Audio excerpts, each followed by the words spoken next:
And we are live. Welcome in, everyone. Welcome to the Joy of Pixels podcast for Friday, July 3rd, 2020. I am joined today by the Akko Sambo. How are you doing, Akko? Doing all right. And once again, Durbum is back. Welcome, Durbum. Thank you. Thank you for joining us again. Thank you for the invite again. Absolutely. We've got a lot of stuff to talk about today. I'm excited. So we're just going to jump on in. We're going to talk about the games that we've been playing, and then we've got some interesting news stuff to talk about, and then we are starting officially today. We're starting our Games of the Generation discussion. So I think that's going to be a really fun thing. We've been collecting, not necessarily like our favorite games of the generation, but just games that we feel stand out this past generation, and just games that we want to talk about. So let's go ahead and jump in with the games we've been playing. Durbum, why don't we let you go ahead since you're our guest? What have you been playing? Well, since the last time I was on the podcast, I was playing mostly Resident Evil 1 and 7, honestly, with the Evil Within in between that. I did manage to finish the Resident Evil 1 with every single trophy as well, which took me about 4 to 5 playthroughs. Yeah, I love the game, by the way. I can't believe I haven't played that game before. It's actually top 3 right now for Resident Evil games for me, if not top 2. I think it's my favorite Resident Evil game. Were you reluctant to play it because of like the fixed cameras and just kind of? I had no reason to not play it. I just never got around to it. I was very reluctant to jump into it just because I wasn't sure about the cameras, and it just seemed like such an old style game and everything like that. But man, I am so glad that I got into it because it's fantastic. Yep, and there's so much replay value as well with the invisible enemies and the hardcore mode as well. But the invisible enemies is by far the most annoying because you just never know where everyone is located. So you think you're safe. The invisible enemies, that's like a mode that you have to do to get the platinum or whatever? Yeah. So when you finish the game, I think on the hard mode, you get an invisible enemy. When you finish it on normal mode, I think you get the hardcore mode or something like that. And basically on the visible enemy, every single enemy, including the bosses, are invisible completely. You can hear the footsteps in case they're moving through water or something like that. But in general, you just don't know where they are at all. That sounds awful. Yeah, and to top it all, you can't use the automatic aiming as well. So you have to aim manually around yourself. Oh, dear. Yep. Wow. So shotgun is really good in that case. Just position yourself in the corner. If you know the enemy is sort of nearby, position yourself, wait a couple of seconds, and just take the wild shot and hope for the best. Sounds great. And you've been playing Resident Evil 7 as well? Are you trying to get the 100% on that as well? That's the goal, yeah, but it's not going to be easy in that game. I'm doing the Mayhem's difficulty for like a week now, and I'm like halfway through. I keep dying all the time because the bosses in Resident Evil 7 are like so much more challenging than any of the previous games. Yeah. Like I was doing the Margarita, whatever her name is, in Marguerite, the greenhouse. Yeah, I think I've died about 15 times. I almost gave up until something just happened and I managed to defeat her on my last 2 bullets, I think. Are you using any like weapon unlocks or anything like that? Or I don't. I have the one. What's the name? Albert, yeah. The handgun, yeah. But I don't have the one. What was the other one? The sawmill or something like that. Apparently, the game becomes a joke if you have that weapon. But to get it, you have to finish it in under like 3 to 4 hours. Oh, I haven't done that, of course. Yeah. Oh, well, I don't know. You could do that. You could do like a quick run. Does it matter the difficulty? No, it doesn't. And I would have done it if I knew about it in time. But I only learned about it when I was doing that boss. Oh, gotcha. Then I was like, I'm halfway through the game. Yeah. Do I go back now? No, let's just continue. But yeah. Have you picked up Resident Evil 3 yet? No. Get away on that. I said it. You saw my reply on Twitter. Yeah. I can't believe the game is €40 on the Steam Summer Sale. Yeah, I was I hoping totally. for 20. We were talking about this on Twitter.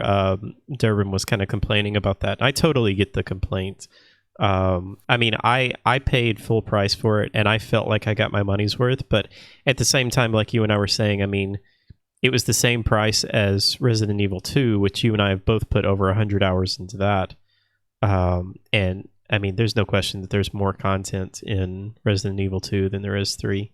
But it's still a great game. I think you're really going to enjoy it when it drops in price and you pick it up. Yeah, definitely. Like I've seen a couple of streams here and there, a few hours of the game. It looks quite good. Looks stunning. The gameplay looks good. Yeah, okay. They've cut few parts of the game, but what can you do? The game still looks quite good. Honestly, the best thing about that game is the replayability in it. But there is just it's such a short game that there is only so much replayability. But I really wish they would have done this in 2, where you get currency for doing certain things. So like if you shoot, 100, if you kill 100 zombies, you get like 100. I can't remember what the currency is. 100. I don't know. $, let's just say, but then you use that. They have like a store that you can use to unlock like a defensive coin, or like a more powerful a coin that you put in your inventory, and it increases your power. I really wish they would have added that to 2, because I think that would have just made it even that much better, and I probably would have had 200 hours into at that but point. Here's the thing, from what I understood in the third one, the way to get those coins is to do the challenges, and Resident Evil 2 does have the challenges. It does, yeah. But they just don't have the unlocks. Or I mean, they have some unlocks, but they're not as well done as they are in 3. They're like paintings and pictures or stuff like that. Nothing game changing, right?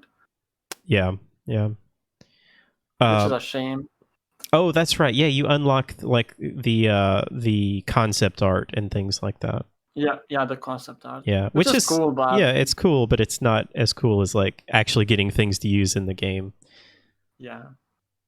Yep, that's a shame. But Resident Evil 2, like I mean, I think I've talked about it last time. It's such a good game that I just can't complain about it at all.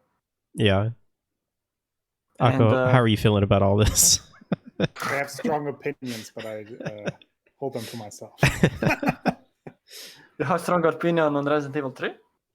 No, I mean, I never played any Resident Evil. I watched a few of them, but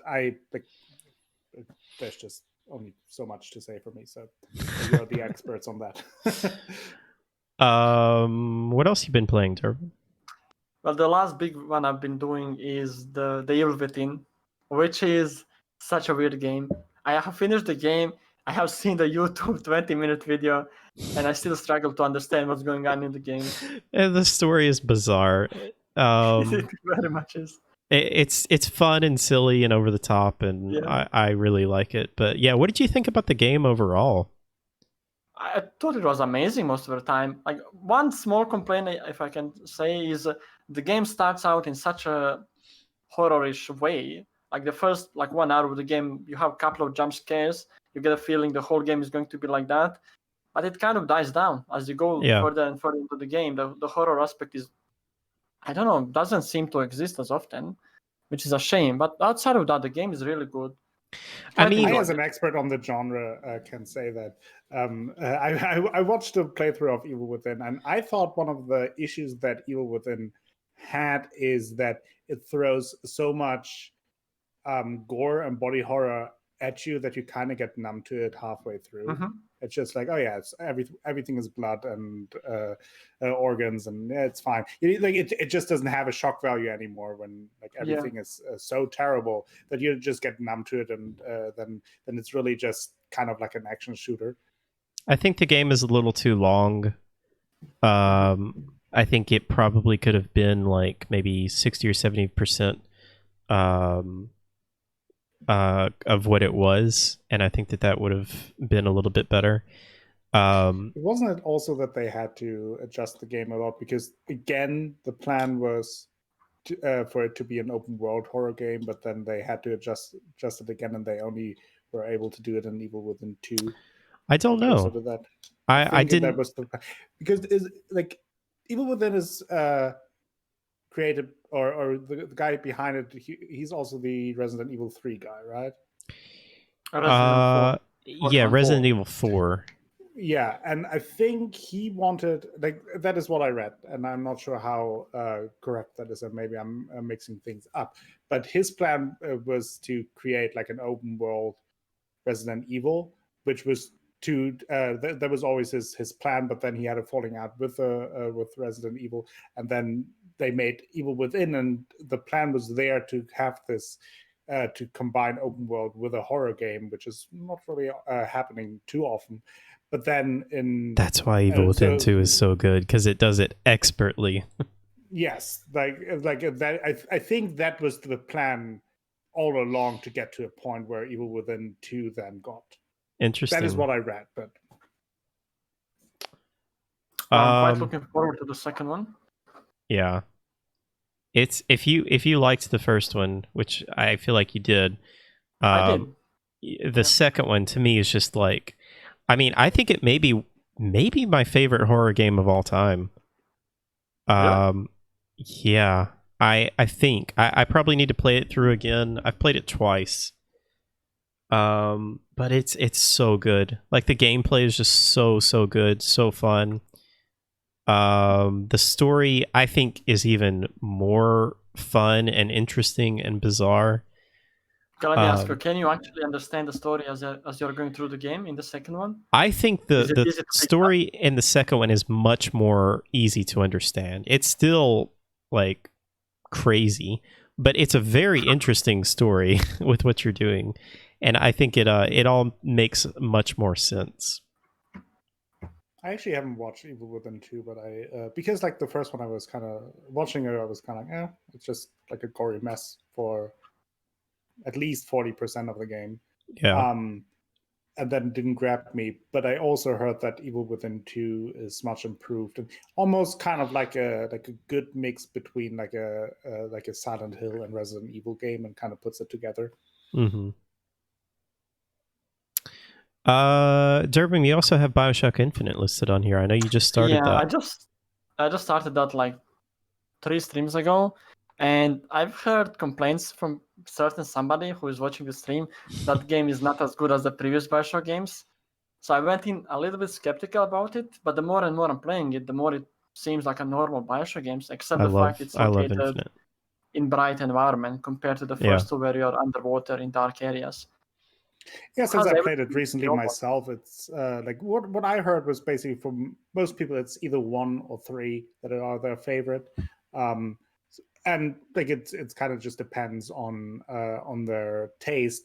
But I thought like it was a nice change of like the change in color scheme really put a breath of fresh air into it. I thought the gameplay itself was much more polished than the previous ones. Just was a little more fluent. The controls were a little more, just intuitive, and that really worked in its favor for me. Yeah, and be sure and play the DLC, Durbin. The DLC is 10 out of 10, I think. And it really kind of brings everything back into the whole universe and makes everything make sense. I like how they implemented Elizabeth and how she fits with the game as well. Yeah, her and the main character really have a good and fun relation. I think it's really, really hard to do an AI companion in a video game, and I think Elizabeth in BioShock Infinite is one of the best. She's never really annoying. She never really gets in the way, but she's just an interesting character, and is actually helpful. Like, she'll find ammo and coins and things like that for you and throw them out to you. So yeah, I'm glad you're playing it and enjoying it.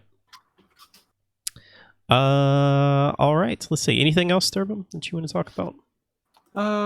No, I think in the last month that's pretty much been it. Let me just check. No, that's it. Those 4 games mostly. Like, the Evil Within took most of my month, as you were able to see for yourself as well. I think that game took me 3 weeks. It's a long game, yeah. Yeah, it's a very long game. Akko, what have you been playing? Well, it will come as a surprise, but I have been playing Assassin's Creed Odyssey and Mass Effect Andromeda. But to my own surprise, I did finish the main story in Assassin's Creed Odyssey. Nice. Which I didn't even realize. Oh, for interesting. some time. Yeah, it was weird because so there was a major story quest. Obviously, I won't spoil anything, but it was a major story quest and like a major objective in the world you kind of complete, and but it didn't really feel to me that that was it, because there was another big portion of the whole driving force of the game that was missing. And so I ended the stream there, and I started the next stream, and like within 2 minutes, I get like one cutscene and get the trophy for finishing the game. And it was very weird because it really came out of nowhere, and then you're on your own to complete the other part that I was talking about. And that then adds a little more closure to the game, but it still is very open. Which, on one hand, it's fitting to the game because it never really was about the main story anyway, but more about the journey anyway and exploring. So it makes sense that it's just like, oh yeah, this story is over, but you're still in the world and like do what you're actually supposed to do, and that is exploring and doing the side quests. But it still was a little bit like, so it's over now. It's not really the end of the game. It's just like the end of this one story, I guess, right? Yeah, it's like the quest is over. Just that it's like the biggest quest. So I guess that was a little bit surprising and out of nowhere, but it wasn't bad. It was just a little unexpected, I would say. And then I started the first DLC. I think it's called Legacy of the First Blade. And so far, it's fun. It's more of the same. More quests, more main quests, more characters. So it's fun. It will still follow me for some time. But yeah, I at least can say that I finished the main game after 80 hours or so. 80 hours, that's quicker than most people. I feel like a lot of people say they spent like 100 plus hours on that game. Oh, and I definitely could if I think so a lot of the locations that you have, if I would not stream it, I would be a little more thoroughly about like picking all the things up and everything like that. And then obviously you would be a little bit slower too. So it on my own, probably easy 100 plus hours to the same point. But still, I mean, it's 80 hours of fairly, I did not like rushed gameplay or a streamlined gameplay, but like I was mostly focusing on going to quests and not just doing random stuff. So that's going to be my question. Do you feel like it's like did it need to be 80 hours, or do you feel like they just put a lot of padding in it to just stretch it out? I will say, and that is probably somewhat controversial, I think it needed it, because I think that the Odyssey that you go on is really the point of the game. It's really not about individual quests or individual characters or individual storylines. It's really about, hey, here's this gigantic world with lots of things to do. Have fun with it. And I think having them these 80 plus 100 plus hours is kind of part of the core of what the game wants to achieve, to put you into this world. And the world is very beautifully crafted. It's really fun to be in that world, and it is enjoyable. It looks great and it plays great, and I think it's really about that. And they give you something to do in that world and keep you busy, and I think that is really what it's about, giving you a finely crafted giant world, and then they give you enough to actually spend time in it and have things to work towards. And I think so in that sense, I think it does need that, because otherwise, if it would be trimmed down, then like if you just take the stories and the quest for itself, they're not particularly creative or amazing. It's really more about the your personal journey throughout the game that adds to the enjoyment. That's really interesting, man. I still really want to play that game. It's so daunting, you know. That's what's putting me off as well. Yeah. And I get that. It was for me as well. I think it's just one of those things. Once you really get going, it's just such a relaxing game as well, because you can take it at your own pace. And if you just want to do like some random objectives, then do that, or continue with the quests. And I just liked like running through the world as well, because it looked beautiful and it felt good to be in that world. And then the hours just kind of fly by. Like for me, it didn't feel like I was now putting almost 100 hours into the game, but I did. So, and I'm sure I've asked you this before, but what is your history with the Assassin's Creed games? Which ones have you played before? I played the original Assassin's Creed, then 2, Brotherhood, and what was the third one? Just Assassin's Creed 3. No. There was another one. Assassin's Creed Revelations. Oh, right. Then Assassin's Creed 3. I played Assassin's Creed 4 Black Flag. Best then one. I basically took a... Yep, probably, yeah. Then I took a good break. I played a little bit of Syndicate and now Odyssey. Okay, so you skipped Origins. For most of it. Yeah, but I played most of it. Would you ever go back to Origins? Maybe. Probably not, because from what I've heard is that it's good, but most of the things that are good, Odyssey kind of polishes and improves upon. So I feel like going back and having another 60-hour game of kind of the same but not quite as good. Yeah. It doesn't. I think it would only be worth it if you really wanted to experience the Egyptian, setting, which some people love that, and I mean, I like it quite a bit. I think it was a really cool setting. I mean, just getting to like explore the pyramids was so cool, and everything like that. But I totally get, and I think I would agree, even with the tiny bit of Odyssey that I've played, I think Odyssey is just a more polished version of Origins. And I don't know. I think the story is actually pretty good in Origins, but it may not be for everybody. Whereas I feel like the story in Odyssey might be a little bit more universal as far as who can people that can kind of grab onto it. Just with the way that you can, like either play as male or female in that game, whereas like you can only be Bayek in Origins. So that's cool though. Have you played the Unity one, how? That was the one that was a mess, right? On launch. Yeah, I think so. Set in Paris, I think. I played a little bit of that one. So I've played every single Assassin's Creed game, but I've only finished Black Flag and Origins.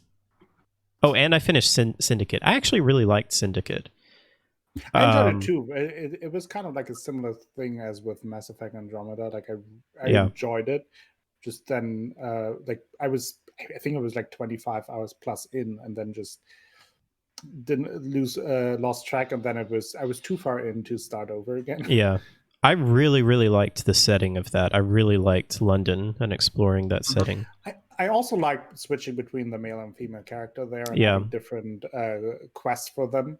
That was fun too. Kind of like GTA 5 did it as well, where you then had individual things for the characters, but also things both could do. Yeah. What do you guys think about Vikings? Is that the name of it? Assassin's Creed Viking? The new Valhalla. ones? Valhalla. Yeah. What are you guys' thoughts on that? Excited? Kind of I'm looking forward to that. I mean, I enjoy Odyssey, so I'm excited for it. I do hope that they improve upon a few things that did annoy me about Odyssey. there, for example, and I bring it up in almost every stream because it really annoys me. It's for example, when you're in a quest and you sometimes fight a guy, you then what's it called? Like basically your like what's when your bounty Loadout? goes up. Oh, bounty. No, your bounty goes up when you kill someone for murder, like in a quest that you got. And like and I had it last stream where I was infiltrating a fort and I was taking out the guards and I was killing the guards, and the people that were enslaved and in cages by them saw me, and it added to the bounty meter. And it's just, and then after a certain That's frustrating. Certain thresholds, they then mercenaries come after you, and these are pretty tough fights then, or at least very long fights, and it just gets them very messy. Or sometimes when it happens, when you commit a crime in a public space, then the normal people and villagers who have no business, like you just took out like a half an army, and then they come after you with a stick or like a pitchfork, and if you kill them though, the murder meter goes up like crazy. But you can also not really avoid them because they keep poking you. That is really annoying, and I hope they adjust that for a while. Can you get rid of it? Like, can you get rid of your bounty? Yeah, you can just pay for it in the map menu, or you can kill a specific person in the area. But it's because it goes up. Then what I ended up doing is the meter was going up, and once the first thresholds hits and they send a mercenary after you, I would have to pause the game, go into the map, pay the bounty off, get back to fighting. Then you accidentally kill another villager or something, then you have to pay it off again, and it was just very, very annoying. Yeah, that does seem kind of weird. Yeah. I'm trying to remember if it was like that in Origins. I know that they had the bounty system and like they had the mercenaries, but I don't remember it being that big of an issue. And that definitely seems game breaking. It's just annoying. It's just, it seems really annoying that you would get a bounty for killing enemies like within a mission, because I mean, like you say, you have to do that. So exactly, and it happened then a few times that on top of like fighting a tough enemy that would take some time fighting anyway, with guards around, you then have one or two or even three of these mercenaries who are very tough to fight anyway. And they pile on, and it just gets very, very messy and convoluted and just not fun. And it's not game breaking; it's just annoying. And also because you usually have enough money to always pay off the bounties, but it's just then you are in combat, you have to stop, you go into the map, you pay it off, you get back, then you back and forth. It's just they definitely need to improve on that. Yeah. All right. Anything else, Sako, that you've been playing? Andromeda is still fun. Cool. All right. Well, let's see. I have been still going through Majora's Mask. I hit a little bit of a roadblock with that game. I got really frustrated because I was in a dungeon and the time was running out, because the main gimmick in this game is that the moon is falling and the moon crashes and resets the world every 3 days, every 3 in-game days. And so I was literally like 10 minutes away from beating the final boss and just couldn't do it in time. And so time reset and I lost like a ton of progress. So that was pretty frustrating. So I had to go through that and do that again. But I still really like that game. It's really difficult. I don't know how I feel about the time loop in that, because I think it's a really neat idea, and you can even slow down time to where it drags it out farther, but it's still just like it comes down to those problems where I had in this area, to where I still ran out of time and I still lost progress, and so it's I find it frustrating. The difficulty of the game, is that going to affect the time you have on the moon? Well, Say that again, Durbin. I'm sorry, I didn't hear the first. Does changing the difficulty of the game affect it? Oh, there's no difficulty in this game. So it's only one. Okay. Yeah, this is an old school Zelda game. I mean, I don't know. Do any of the Zelda games have difficulties? I guess the newest one has like a I can't remember what it's called. I think you have to beat the game to unlock it. It's like a more difficult mode. But I don't know if any of the Zelda games have difficulty options. I mean, I guess you could argue that it kind of has a difficulty option in that you can slow down time to where it goes twice as slow. But like, I don't know. I slowed it down and I still ran into that issue. But it's the same. And you got distracted by the chat? Well, that may have been part of the problem too. Always blame chat. Yeah. Number one rule of streaming: always blame chat. Yeah. Rule number 2 is never wear pants. Yeah. No one stand up. But yeah, I don't know. I still like the game. I think it's cool. It's a very old game. It's 20 years old, so I can't complain too much. And it's a pretty short game too. What did you say, Akko? 20 is not that old. Now you're making me feel old again.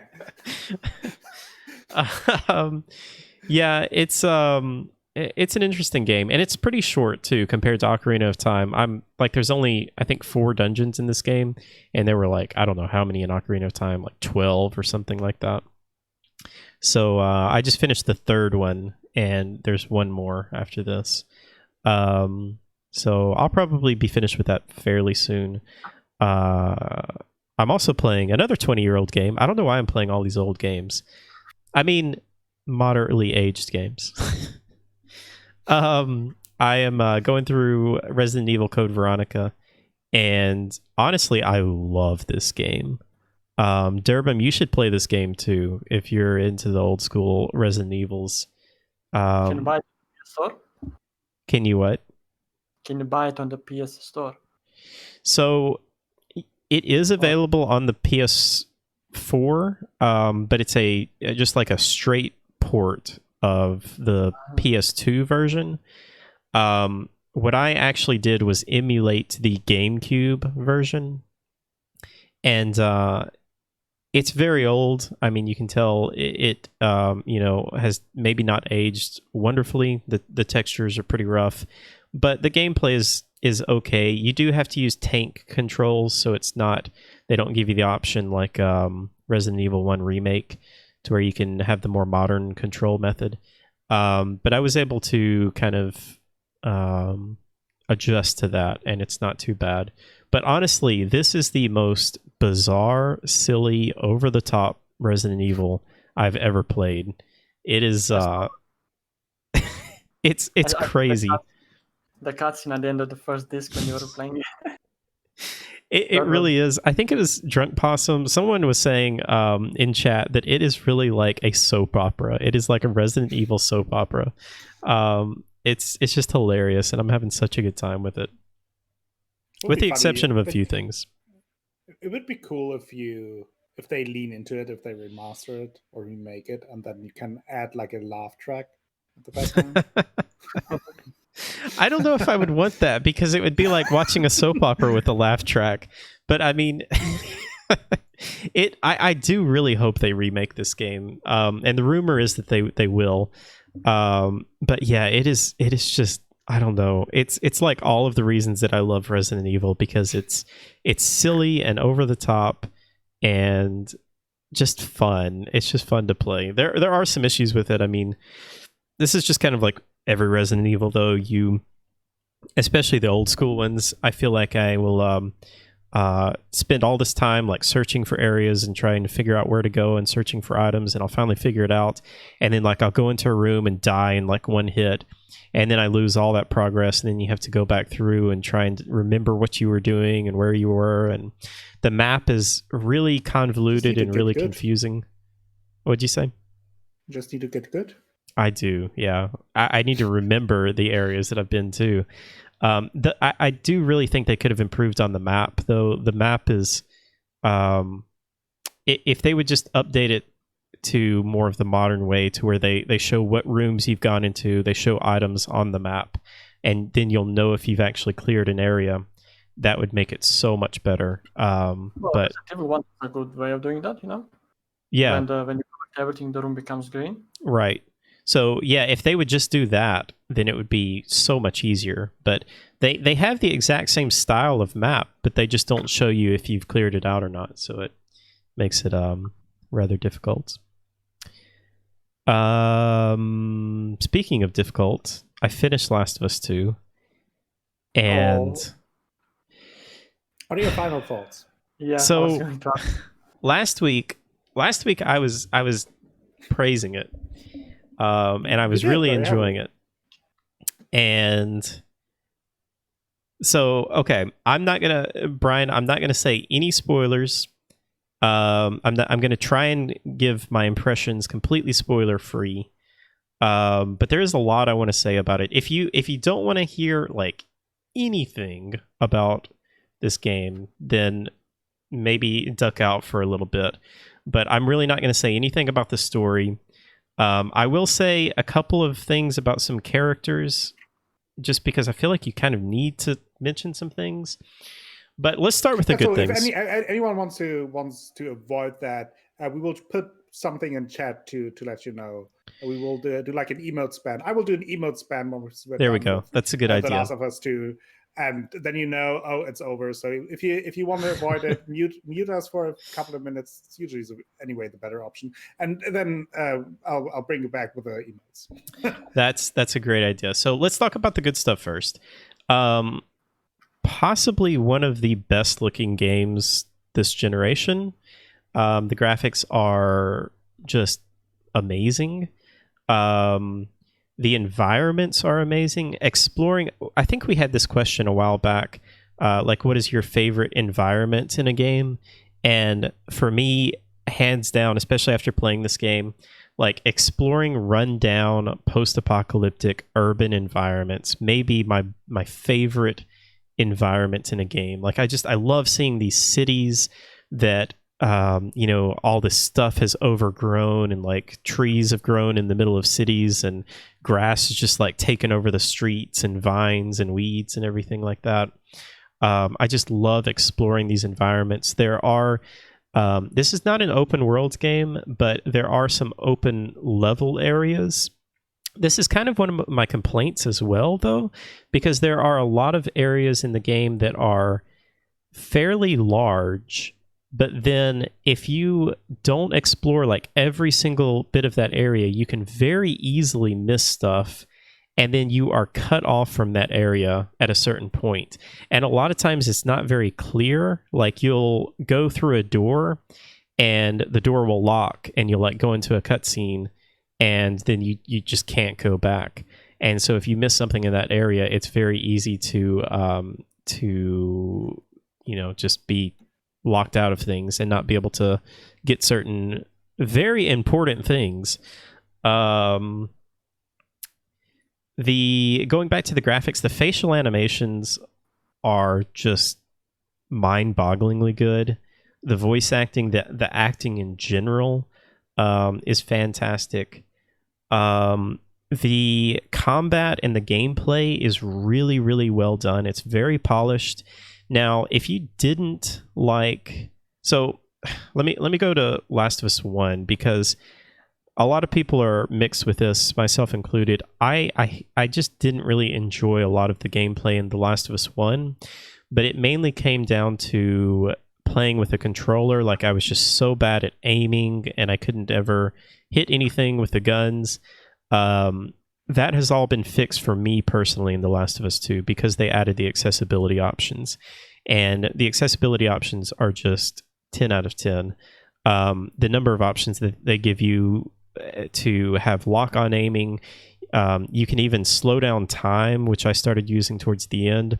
So like when you aim your gun, it'll just slow down time and then make it much easier to aim, kind of like in Horizon Zero Dawn, like with the bow. If you got that one ability that as she aimed, it would slow down time. And then there's even like options that you can have like a high contrast mode, to where when you go in listening mode, it'll gray everything out, but then turn the enemies like a bright blue. So, I mean, you probably wouldn't want to do that unless you had like really bad eyes or something like that.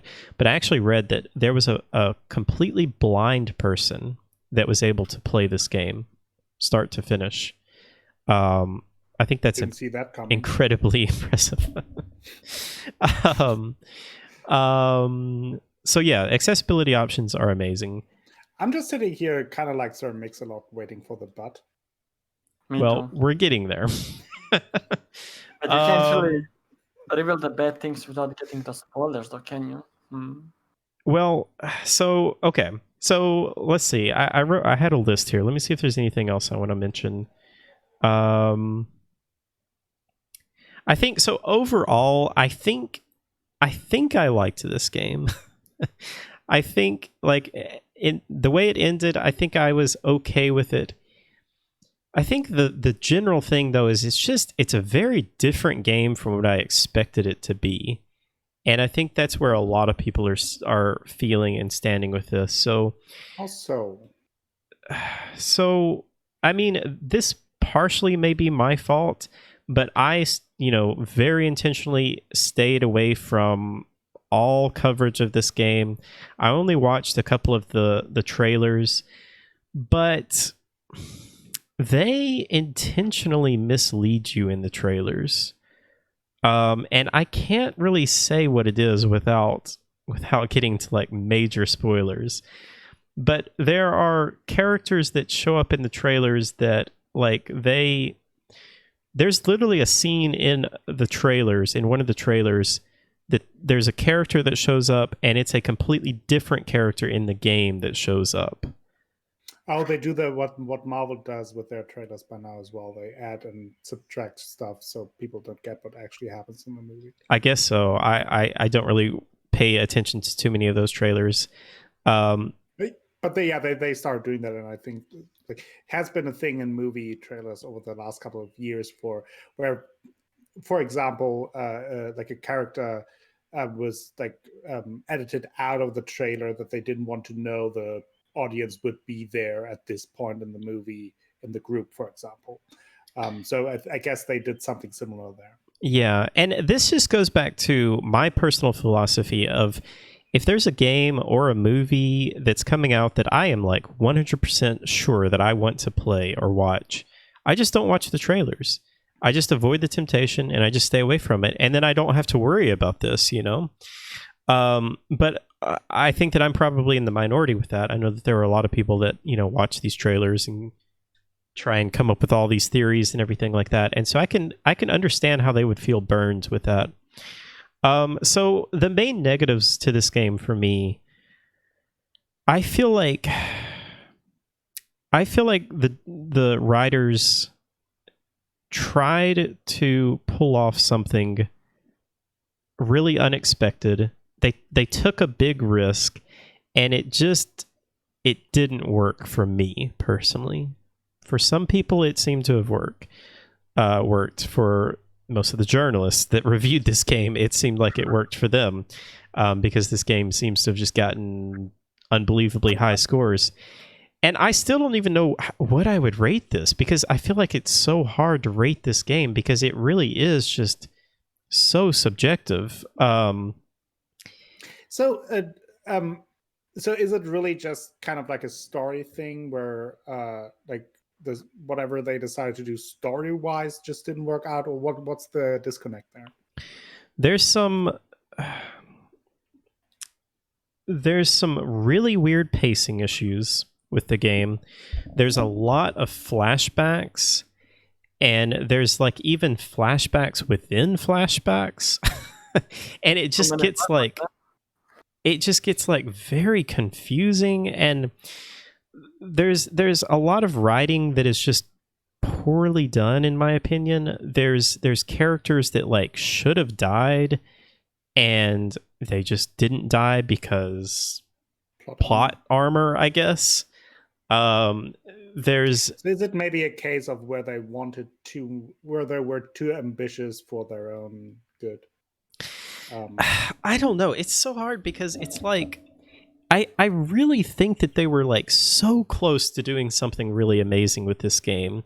And I think that if they had told the story in a different order, that's really all I can say without giving any spoilers. But if they had told the story in a different order, if you had played one part first, like one big part first, and gotten to understand a character and gotten to know a character and gotten to understand their motivations a little bit more, and then swapped it around, I think that and I know I'm being like very cryptic again, but I really don't want to say any spoilers, even for like the most minor things, because I do think if you are even remotely interested in this game, like, you should play it. I think that it is a game that you should play if you like the world and the environment and everything like that. But the way that they told the story just did not work for me. And with all of that being said, like, the way it ended, I think I do like the ending. I think I was okay with the ending. I think I can't even say like it was satisfying, but I think I am okay with the ending. But I mean, but the thing is, like, if you think about Last of Us 1, I don't know if I would say that I even like that ending. But like, I understand it, and like I think when I first played it, I didn't like it. And I think that might be the case for a lot of people with The Last of Us 2, is like, once they go through it, they may hate it, but then they may like start to think about it a little bit more and maybe understand it a little bit more. I still just don't think it worked like 100%. Like in the first one, whereas I may not have loved the way it ended in the first one, but then like I really started to think about it, and like started to think about motivations and why Joel did the things that he did, and I was okay with it. Joel did things? Oh. I'm sorry. Oh. Joel did things. Spoiler, big spoiler, I know. But yeah, I really do understand why this game is so controversial. I think what people need to understand, though, and people need to just chill out, because like, it's okay if you don't like this game, and it's okay if you like this game. So it's not a 0 out of 10. It's definitely not a 0 out of 10. 0 out of 10 is only because of that one event, and they just got mad over it and gave the game 0 out of 10. Yeah, and that's just ridiculous. Like, so many people are reviewing this game without the context of the full game. Have you now? We talked about it last week. Have you now looked back at like the reviews and how that came to pass? Since last week, you were like you saw a little bit of lots of 0 out of 10s, lots of high praise, but obviously you had to stay a little away a little bit to not get spoiled yourself. Have you? I will say I'm very surprised at how many journalists are giving it high scores. And I do kind of understand why people are, kind of thinking that they were paid off and things like that. I don't think that that's the case. I do think that, like, we could get into a huge discussion on, like, how journalists are influenced, even though they don't think they are influenced. And I mean, we've kind of talked about this a little bit before. All of these journalists, well, I won't say all of them, but a lot of them do, go to these events where they get to play it for free, or are booked hotel rooms and given freebies and goodies and that kind of stuff. And I really don't like that. I don't know if that like influenced them enough to give this game a 10 out of 10. I definitely don't think there are some journalists that are like that. I do think that there are maybe some journalists like that. I think it's crazy to think that like Sony just straight up paid journalists to give this game a 10 out of 10. I mean, I think it like events like that certainly help influence the opinion of individual journalists, but I think then also, and maybe the bigger impact is then from the sites and the magazines, or whatever you want to call it at this point, since magazines are they even existing? But like that the sites themselves, they are dependent on the access, on getting early copies, and they are also afraid that Sony then says, "Oh, you give us a 5 out of 10 or 4 out of 10. Maybe we don't give you early access next time, and you have to wait until the game comes out in retail." That's scary to think about, though. If that's the case, then that's just. I don't know how real the threat is, but I am sure that at least from the publishers or from the journalists, publishers perspective, that they are afraid of losing that access, and not just to single games, but also being invited to press conferences and to press events, etc., if they do not play along. Yeah. Because that same issue exists in sorry, Durham, I'll let you talk in a second, but that same issue obviously exists in all kinds of access-driven journalism, whether it's sometimes in sports or somewhere else. Whenever journalists are dependent on the access to the topic, you see that there very quickly exists a conflict of interest, at least in the more mainstream forms of that genre. What did you want to say, Durban?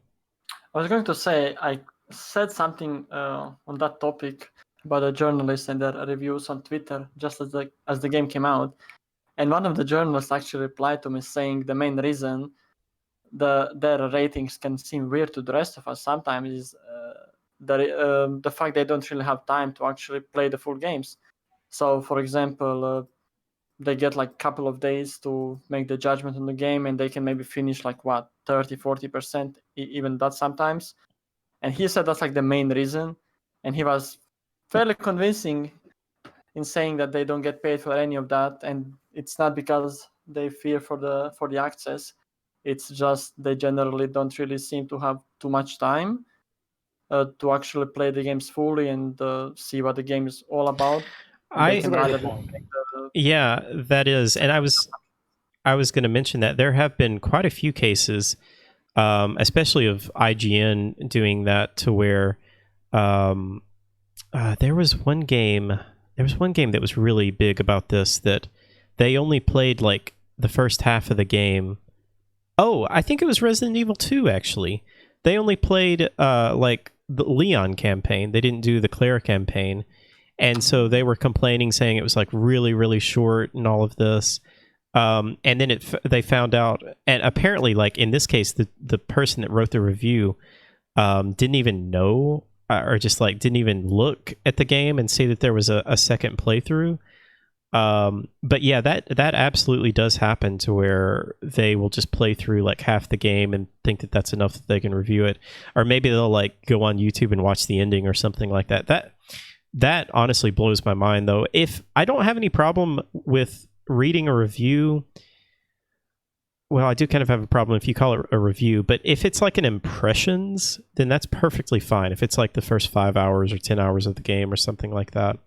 Because nobody can expect from you to get like a full review. Like for example, Assassin's Creed Odyssey, 100 plus hours. Like how are you supposed to give me a full impression about that? It's impossible. And even with a shorter game, obviously, yes, they may have 2-3 days to finish a game of 15 hours, but they also have to write an article and have to go through all of that process. So it's not just playing time. And at the end of the day, it's also their work. So yeah, it's a tough spot.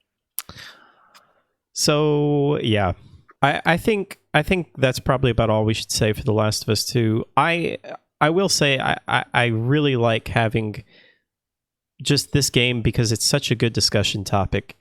If you can discuss it with people that have played it, because I really don't want to spoil anything, but I have enjoyed discussing it with people that have played it. Yeah, I think spoilers are over. Spoilers. So the way The Last of Us 2 ends is... No, I'm just kidding. It never ends. What happened in the first half an hour of the game? What was that big event? All right. Let's see. Let's just really quickly, I want to mention a couple of upcoming releases, and then I think we're going to take a little break and get to a little bit of the news and some questions. So we have got a couple of big-ish games coming out. Marvel's Iron Man VR comes out today. The Wonderful 101 Remastered is coming out for PC, PS4, and Switch today. Superliminal is coming out for PS4, Xbox One, and Switch. That came out on PC a couple of months ago. That comes out July 7th. It's a really cool little puzzle game, though. Bloodstained Curse of the Moon 2, sequel to Bloodstained Curse of the Moon 1, comes out July 10th for PC, PS4, Xbox One, and Switch. And Deadly Premonition 2 comes out for the Switch on July 10th. So a couple of big games coming out. We also have Death Stranding coming to PC on July 14th. And they finally released the date for Horizon Zero Dawn coming to PC, which is going to be August 7th. So I know a lot of people... already in the top-selling list. Since is it?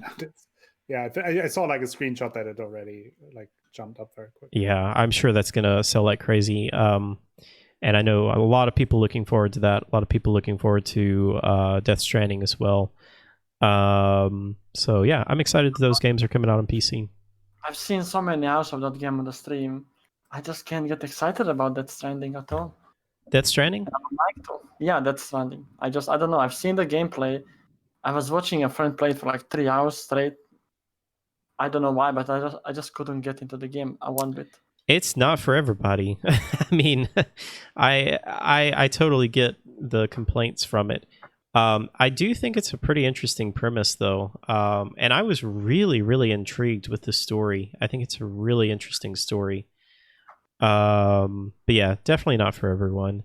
I will say, though, it's such a weird game because everyone says, or a lot of people's complaints are that it's just a walking simulator. But like, it is a walking simulator, but it's literally like a game built around being a walking simulator and gives you like really interesting gameplay mechanics of a walking simulator. It's a literal walking simulator. Yeah. You're a mailman, pretty much. All right, let's take a short little break, and we will be right back, and we will get into the news. Thank you all. Sounds good.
And we are back. All right, welcome back, guys. All right, let's get into a little bit of the news, shall we? So either of you guys played Crysis before? Sadly not. Never had a PC that could handle it. Crysis was when it came out was, well, for the longest time was kind of the standard benchmark that nobody's computer could run Crysis. But that was one of the first like really big PC games that got me super excited to like build a computer and, you know, get into computer building and all of that stuff. So German dev team, I think. They are. That's right. Yeah, Crytek. Savet Yuri, I think is the guy's name. That Crytek has gone through all kinds of troubles, though. They've had issues financially. Crysis 2 came out and didn't do really great. Crysis 3 came out and I think did a little bit better. But they've tried to license their engine, which is a really impressive engine. They've tried to license it to a lot of people. I think Star Citizen was using it for a while, but they switched over to Amazon's engine. Yeah, they've had all kinds of issues. But a couple of months ago, out of nowhere, they announced that they were going to be doing a Crysis remaster. And I was kind of interested in this because I really loved Crysis, and I still think it's a fantastic game. I don't know if it really needs a remaster, but, you know, a lot of times these, quote, remasters are just more like a port to bring it to current gen hardware. But at the same time, it's kind of weird to bring out any remaster right now. It seems like you would just wait for next gen. Yeah. Anyway. Maybe they need the money, so... That could be the case. Come out with a sequel called Financial Crisis. So they announced this a couple of months ago and said, stay tuned for, this was an announcement of an announcement. And they came out and said, stay tuned for a trailer. They're going to be dropping a trailer on July 1st. And then apparently there were some screenshots and a trailer was leaked. And let's just say it did not look great. I literally looked at these screenshots and like, you know, they had like the left-right comparison, and I couldn't tell if I was looking at the remaster or the original. Uh-oh. Did we lose Durbum? Connection crisis. Connection crisis. Durbum, are you back?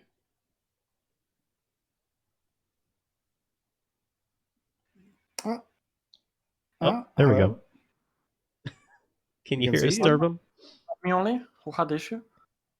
I think so. Okay, I'm back now, though. I don't know. Okay, welcome back. No worries.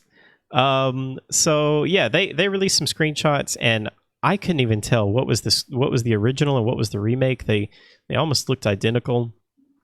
And then the trailer was leaked, and it was a very heavily compressed trailer, so it was very hard to really see what it even looked like. But it didn't look great. I mean, it looked fine. It looks like the original game.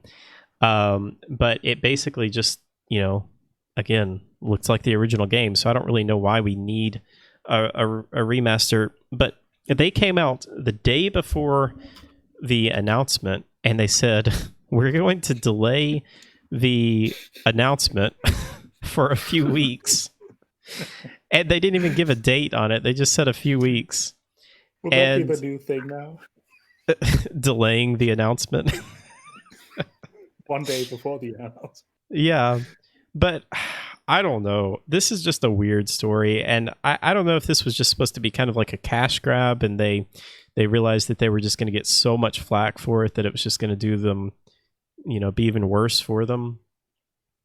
But I was really kind of sad because I wanted to replay this game, and I think at this point I may just replay the original because I feel like the original still holds up pretty well, and it is still a fantastic game.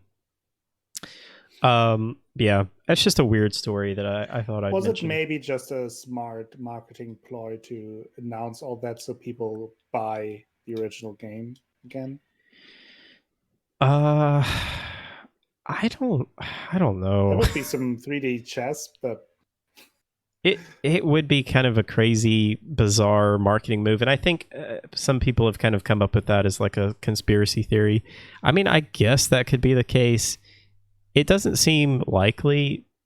I think they probably just came out with wanted to throw out this remaster because it's coming out on current gen hardware, and I think what they really should call this is just a port. Like, hey, we're bringing Crysis to PS4, Xbox One, and Switch.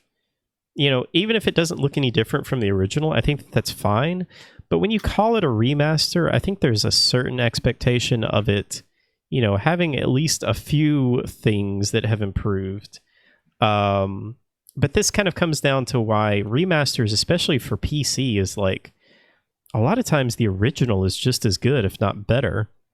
They may change the lighting a little bit or add a couple of features, but a lot of times they end up removing some features or like changing textures or things like that that don't look as good a lot of times.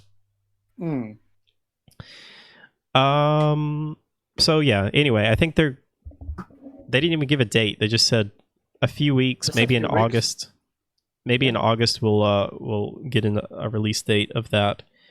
A few weeks is not bad. Gives them enough time to polish the game.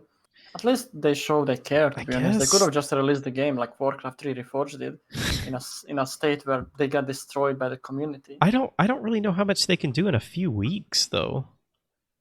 Well, I'm not a game developer, so I have no idea, but I imagine they can do some small things here and there. Maybe they can add a... But as far as I hear it, it's not a small thing. Like if there's no significant improvement yet, they would now have to overhaul the graphics to a point where it's significant. So I'm not sure if that is possible in 2 weeks. Yeah. I mean, I'm not a game dev either, but that seems like a very... Or maybe if the announcement is just when it comes out, that they have the game come out way later and now had to discuss for how long they have to delay it to fix it. They make an announcement saying... delayed announcement for the delayed game. So in August, there's going to be an announcement in August that we are delaying the game by like 3 months. Yeah. So what do we get first? Cyberpunk 2077 or the final announcement for Crysis Remastered? I don't know. So speaking of games that came out that were a disaster, Fallout 76 is coming to Game Pass. I thought that was pretty interesting. I've actually been interested in checking it out because they did come out with a big update that adds NPCs to the game and adds like a whole new storyline and everything like that. So if I can play this more like a regular Fallout game, then I'm definitely more interested in it. They seem to be fixing the game, so that's good always. They are definitely working on the game. They have come out with a number of patches. They've come out with some major updates. Again, this Fallout 76 Wastelanders update was a huge update that, I mean, basically added a whole new game to the game that adds a whole new storyline. Mm-hmm. And yeah, it's coming to Game Pass. So, you know, if you want to try it out, you can spend like $1, I think it is, for Game Pass and check it out. Or if you already have Game Pass, then it'll just come out. Sorry, go ahead. I was going to say I had few friends who played it when it first came out, and they absolutely hated it. And in the recent month or two, they went back to it because of the changes to the game, and now they seem to be enjoying it. So there you go. There is Just definitely game can be... yeah, there is definitely a community that is enjoying it. You know, there's a small community that is enjoying it. Similar with games like Anthem, you know, there's still a community that is playing that, believe it or not. So yeah, I hope that you know, I don't ever want a game to fail. I feel like so many people just love to trash on games and hate on games. And I think that games definitely deserve criticism, but more power to a game if they can turn it around and make it good. Yeah. It's always good to see the game succeed. Absolutely.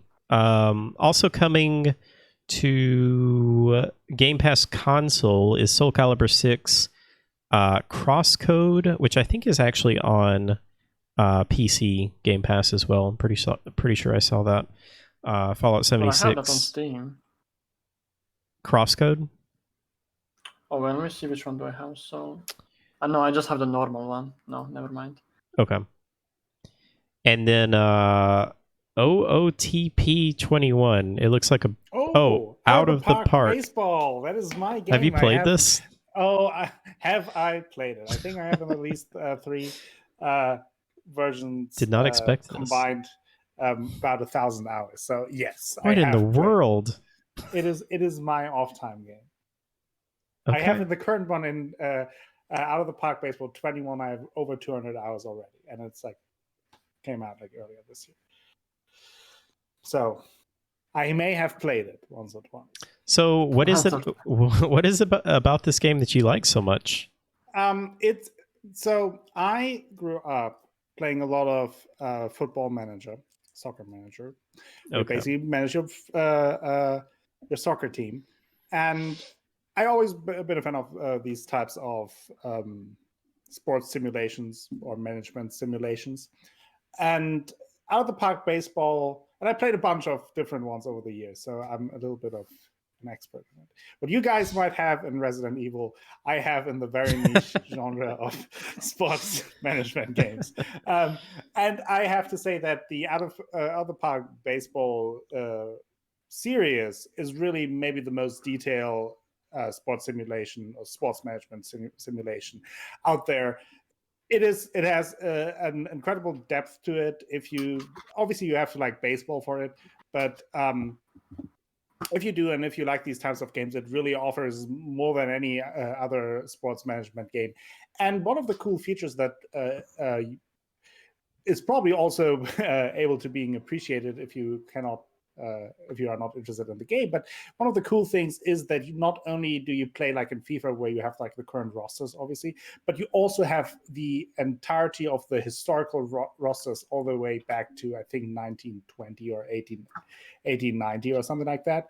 And every single, like, you can start a historical season with the accurate roster, with all the historical statistics, with the money value adjusts to that timeline. So if you really like baseball and the history of that, you have the entirety of baseball history in one game. So that's a pretty cool feature. Very cool. I have always wanted to get into one of those simulation games those simulation management type games. I feel like if I ever got into one, I would probably end up spending 1,000 hours in them. So it's hard to get down to them. They're incredibly boring, but once you get started, there's something about them that just like pulls you in. I totally get the draw to them. I love playing it, and on the side, like I can be in Discord calls. I can watch something on Netflix or on YouTube, or have a stream on, like, and you can do both while also continue playing your game and sinking in an insane amount of hours. Cool. All right. I did not expect you to be so excited about that game.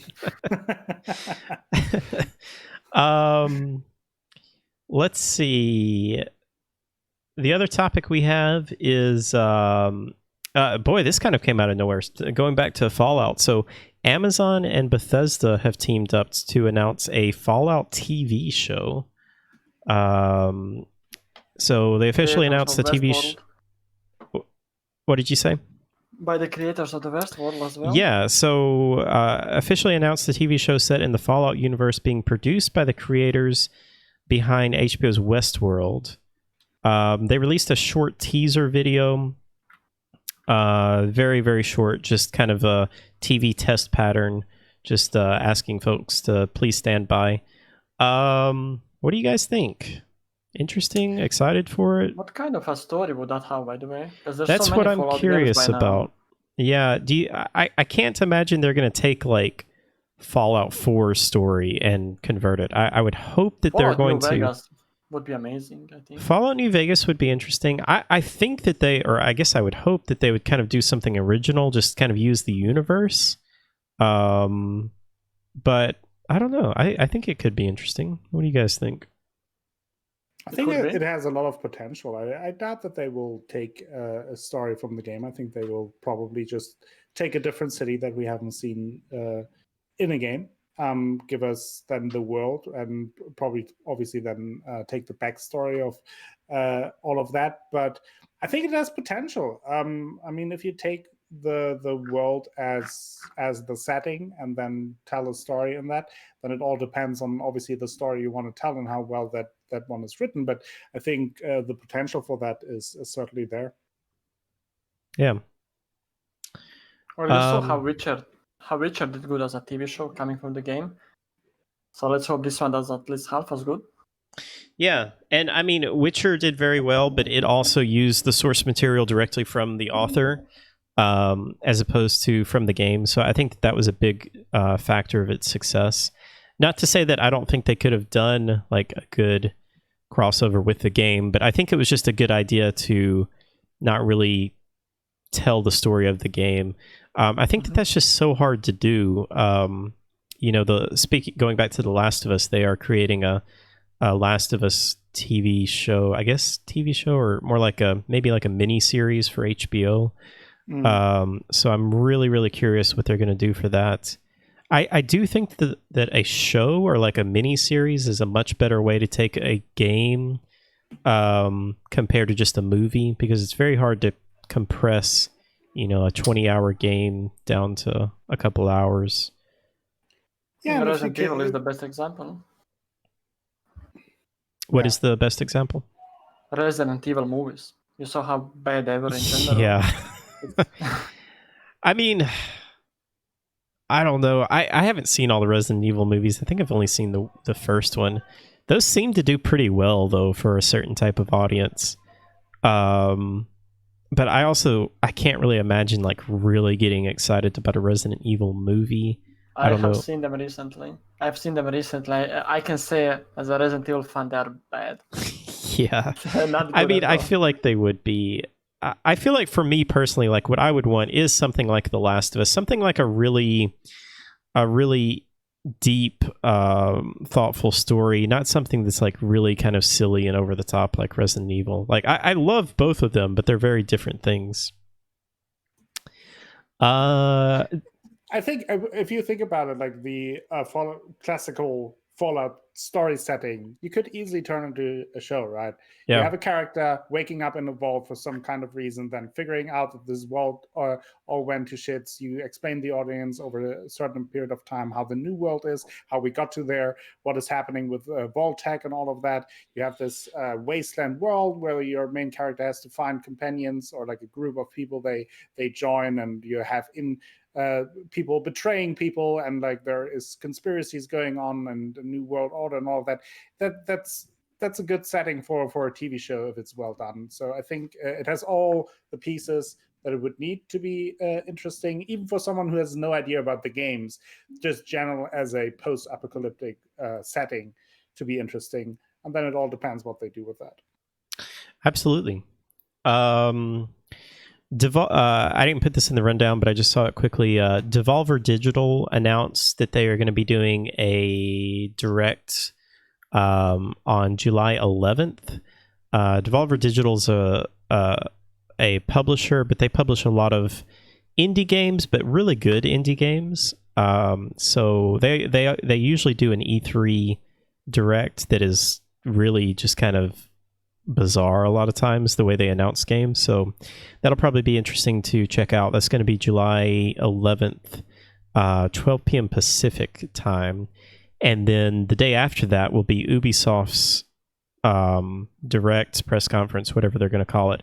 Very interested to see what Ubisoft is going to talk about, because they have a lot of IPs that they could be talking about. They casted the guy from Breaking Bad and Mandalorian for the new Far Cry. I heard. What's his name? like Heisenberg from Breaking Bad? No. Have Jesse? you watched Mandalorian? I haven't watched Mandalorian. Let me maybe I can find it. How's everyone in chat doing? Appreciate you Giancarlo guys being here.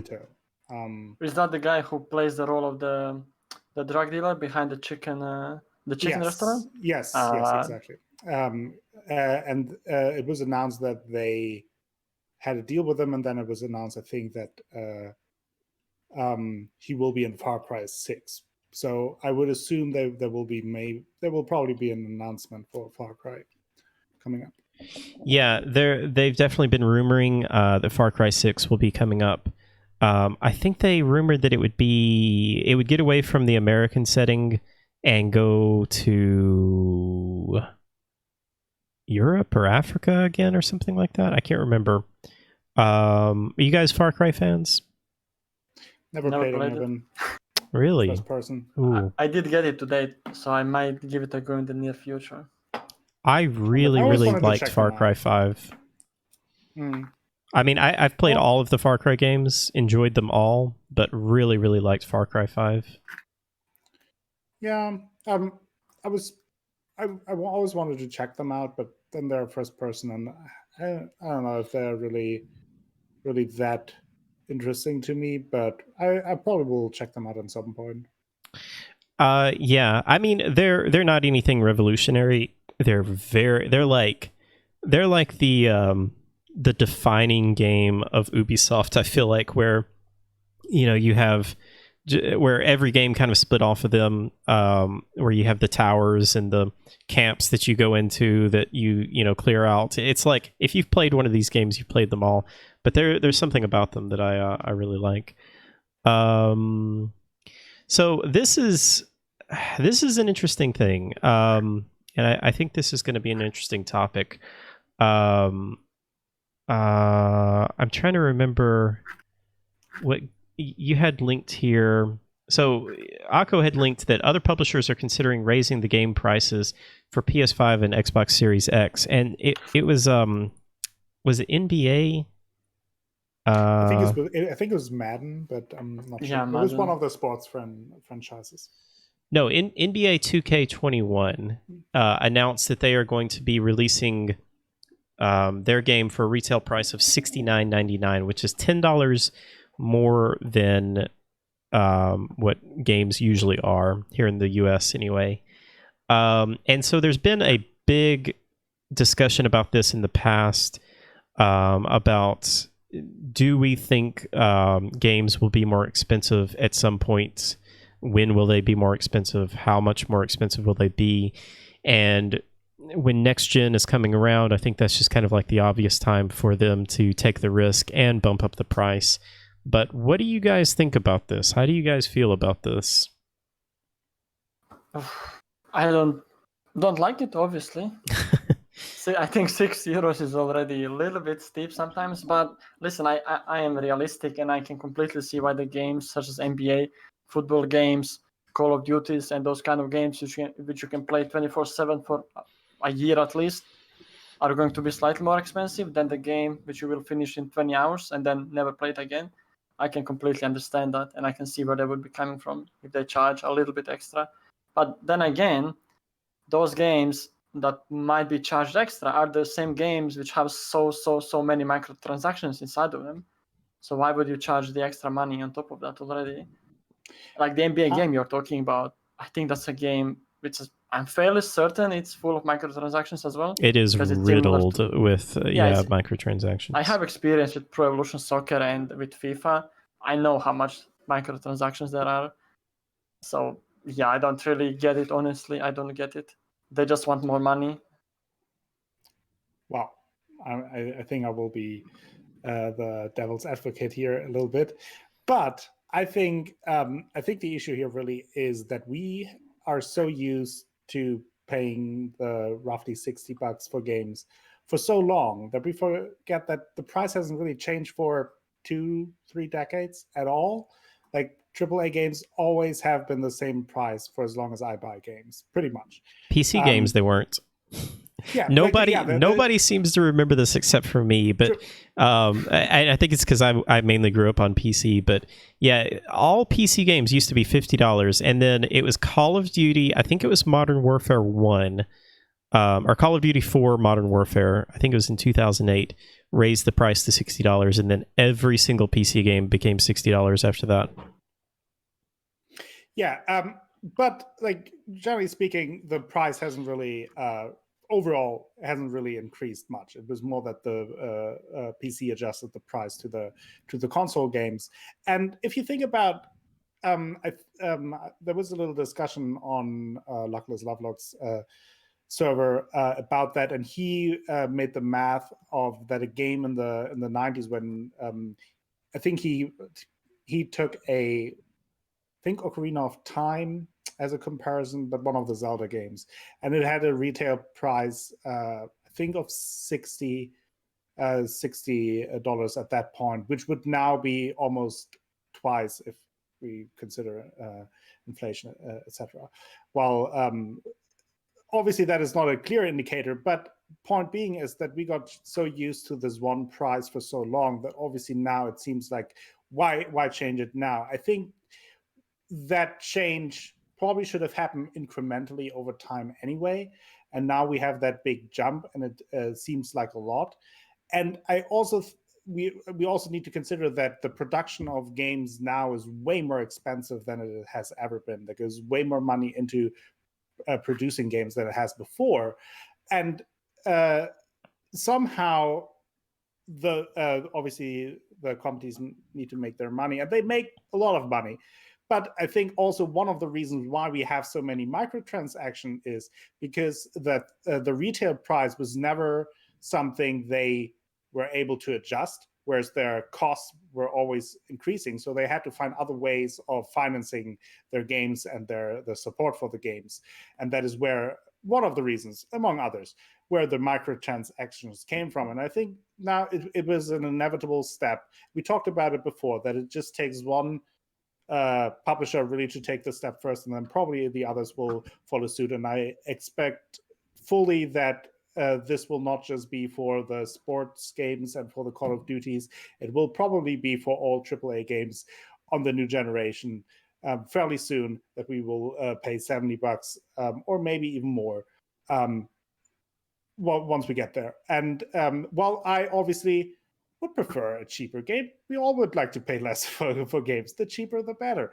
And but at the same time, I also understand that over time, that is just how it goes. And if you think about also the fact on how quickly nowadays games, even AAA games, end up on sales just a couple of months after they released, it's like, I mean, I can see where they're coming from. They're coming out with a game for $60, and then 3 months later there's the next Steam sale or PlayStation sale, and then it's already on a discount of at least 20% or so.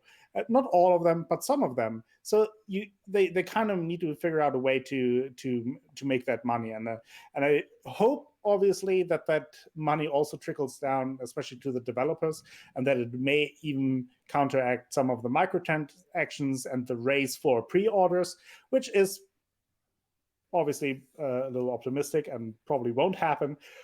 But long story short, I think while I would prefer obviously paying less for games, I think this was an inevitable step that was just bound to happen, and probably should have happened way earlier. Yeah, there was even. Go ahead, I just want to comment on something you said, which I agree, but at the same time I don't. You said that games back then were a lot cheaper to produce, which is completely true. But how many more copies of the games are sold these days compared to 1999, for example? I'm fairly sure it's 10 times. Like, how many more gamers do we have right now that are buying the games? Like, the numbers are most likely 5 to 10 times, depending on the like the types of game. So yes, maybe the cost has gone up, but so did the sales of the game. But the production costs exploded like hundreds of times, especially in the big AAA games. And obviously now a lot of how they make their money back are microtransactions, because they can't, or felt like they can't adjust the retail price. Mm-hmm. So you made some very good points. I agree with most of them, definitely. yeah, these are all really good points, and I think I agree with pretty much everything you guys are saying. I think my biggest worry is if every single game, like every single AAA game, all of a sudden became $70, $10 more, and we never had microtransactions again, I would be 1000% for this. My concern, I almost guarantee you there is no chance that these microtransactions and special editions and all this stuff is going away. So especially in these sports games, like I guarantee you NBA 2K21 is going to have the exact same number of microtransactions and all this stuff in there, and you're paying $10 more. So I guess that's my biggest concern about this, is that, you know, again, like if all of a sudden all games just became $10 more and I never had to worry about microtransactions, then I would be absolutely for this. I just worry that microtransactions are just such a big part of these companies' strategies now, that they are just, you know, just this is just kind of like the icing on the cake for them, that they just get more and more. But at the same time, I mean, look, I don't even want to tell you guys what I would pay to play Cyberpunk. Like, yeah, it's more than $70. And it's probably worth more than $70 as well. Yeah, right? Like, if we're realistically, we probably would talk about, like, that will be a long game. Probably like above $100 would be not a crazy number to pay. We're just not used to paying that kind of money for that. But probably it would be more along those lines, especially considering, again, like how quickly do games go on sale by now. Then you have things like Humble Bundle and other services where you subscribe to something and get certain games. So the revenue streams for the publishers and developers are now way more complex than they were in the 90s, whereas the retail price pretty much always stayed constant. Yeah. Yeah, all really good points. Can I just say something just absolutely. on what you were saying, Hal? I would be, you know, something I've had on my mind for a while. I would like each game to have its own price up until a certain point. For example, you were saying we were talking about NBA.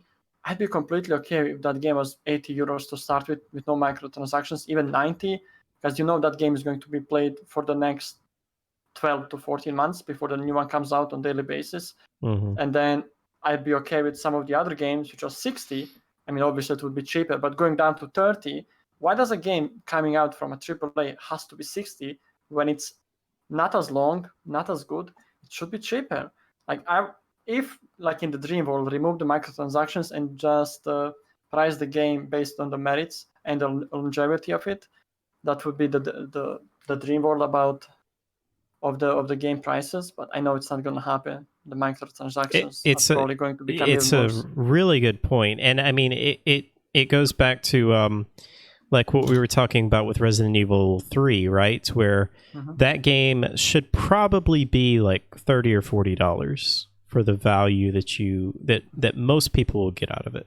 Now, I was personally okay with paying full price for it, but I think most people would agree that they're not getting enough value to pay a full $60 price for that. Just before I forget, on that game, that's a very good example of the game, which I think, I don't know how I would explain it, but the resistance, like the multiplayer online stuff, I don't think that should have been the part of the main game. I think the main game should have been €30 for like 6, 7, 8 hours of the main gameplay. That would have been fine because it's a huge game.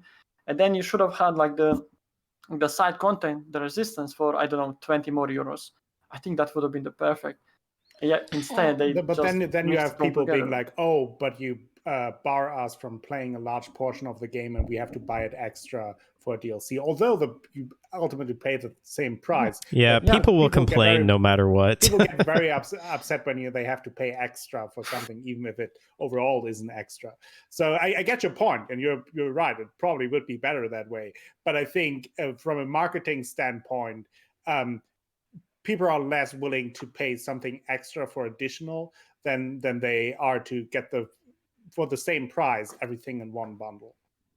Oh, that's interesting. Brian is saying, Brian in chat is saying NBA 2K isn't even offering smart delivery unless you buy the game for $99. Otherwise, it's $70 next gen and $60 on current. That's interesting. Yeah, I think it's going to be interesting to see what happens with next gen. I could totally see games just all of a sudden just across the board bumping up $10 for AAA.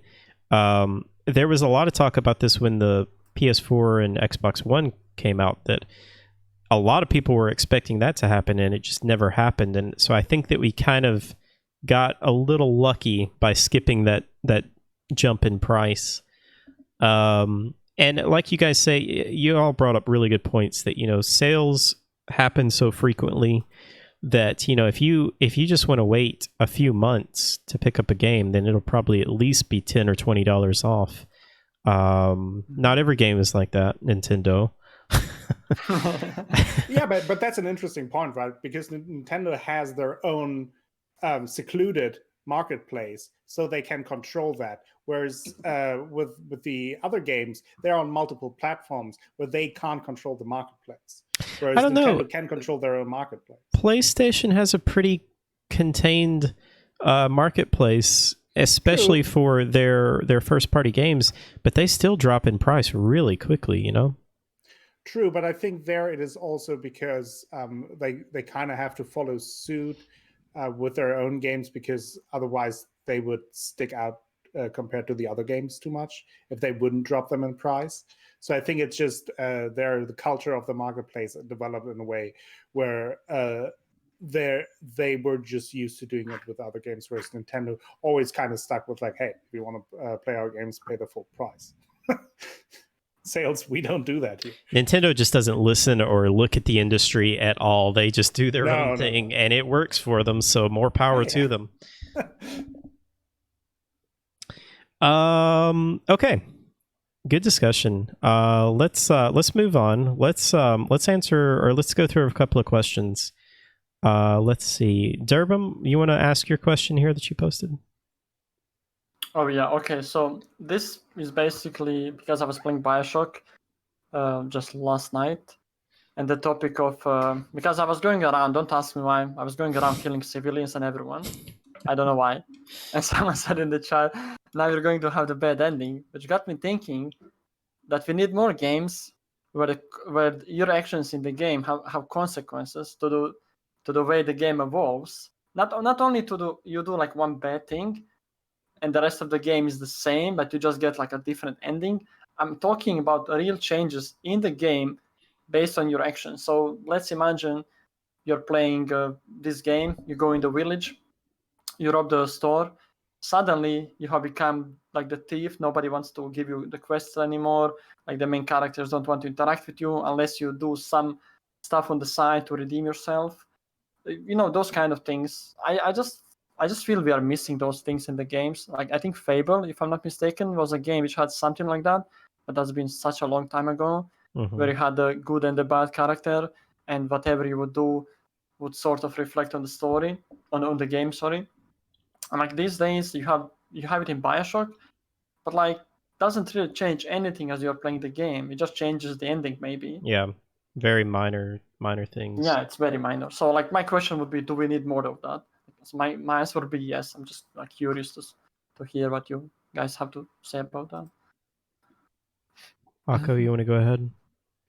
I mean, sure, I would love that. I think it's just hard to do because I feel like if it's not done right, then it kind of just fall under the criticism Mass Effect 3 fell into, where it kind of feels like everything just boils them down to very obvious choices. I feel like if you have that, the less obvious the impact of your action is, the better it is. And one of the games that did where it had a very more subtle impact and it built more a little slowly was Red Dead Redemption 2, where your karma level, so to speak, really had an impact on the last third of the game, and not just on how things concluded, but also how people interacted with you. So I think they did a good job with that, where then, like, depending on how you interacted with certain companions of yours throughout the game, they would later react differently to you and talk differently to you. And there were definitely consequences to that. So I think I definitely want more of that in these types of open world settings. I think that would be fun in those games in particular, because you tend to role play there more, and it then adds to the flavor of the game. For other games, it would be nice, but I feel like it would be hard to implement. So would be a nice step first, though, to have that more in these very open world role play settings. Yeah. I think I would agree with most of what you say, Akko. There are certain games that I don't want that in. I mean, like, very story driven, kind of single player, narratively driven, linear games. Like, I don't necessarily. Sometimes I just want, like, the story to be told to me how the developers and writers wanted it to be told, and I think that that's perfectly fine. But I mean, I think that there are some good examples, though. I think Detroit Become Human was a fantastic game that, like, your choices really, really matter in that game and can vastly change the ending depending on what you do. Witcher 3, I think, is another great example that you can have very different endings depending on the choices that you make in that game. I would say Witcher 3 maybe is one of my favorite examples of that, of, like, just how different an ending you can get.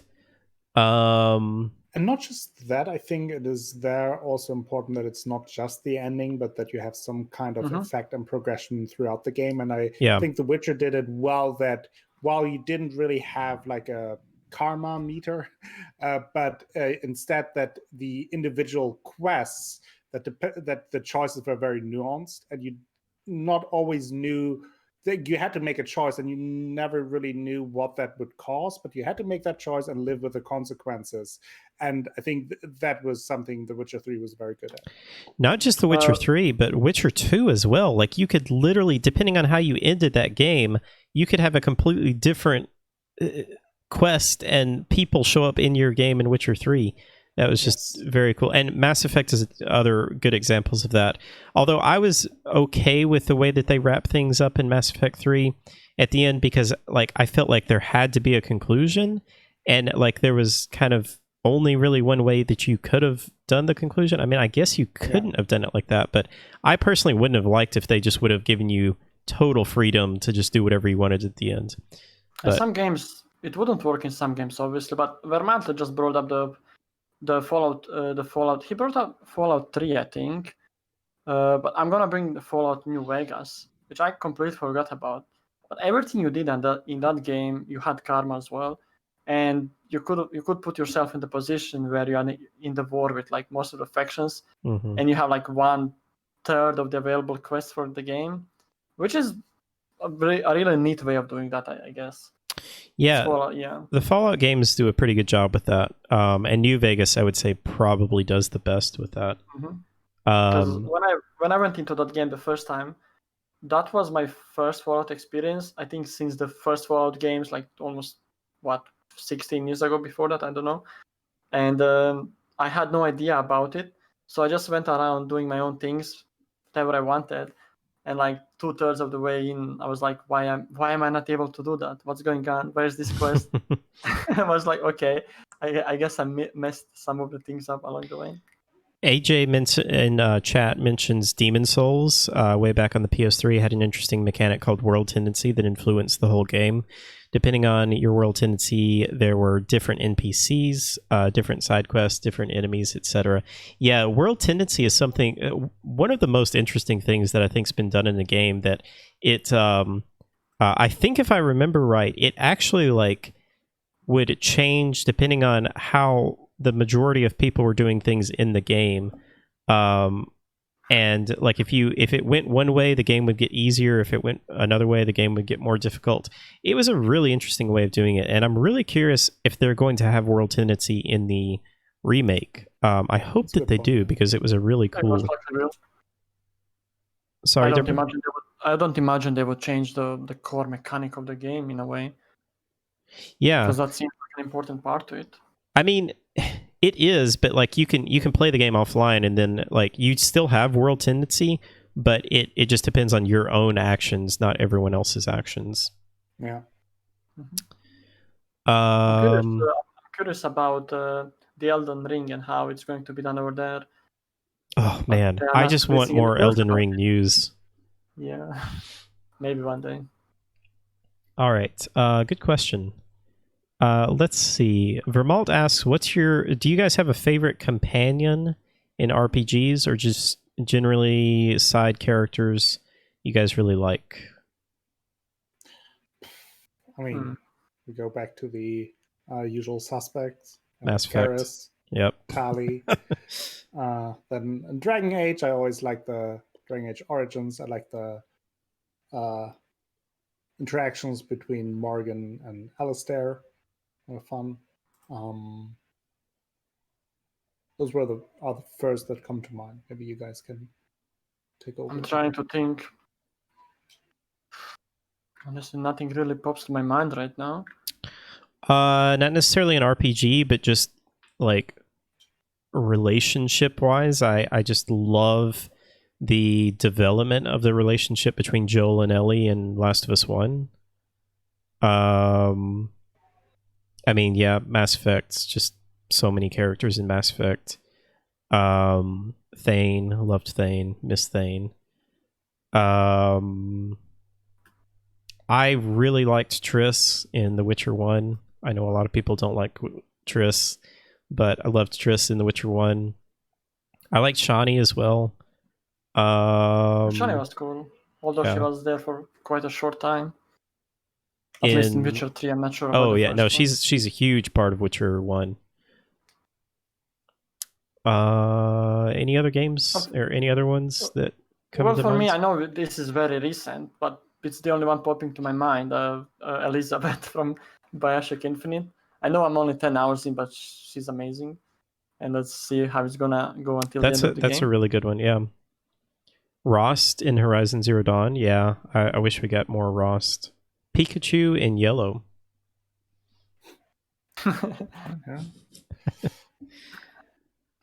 All right, let's see. Moving on. Decella says, what is your most disappointing game of this generation and why?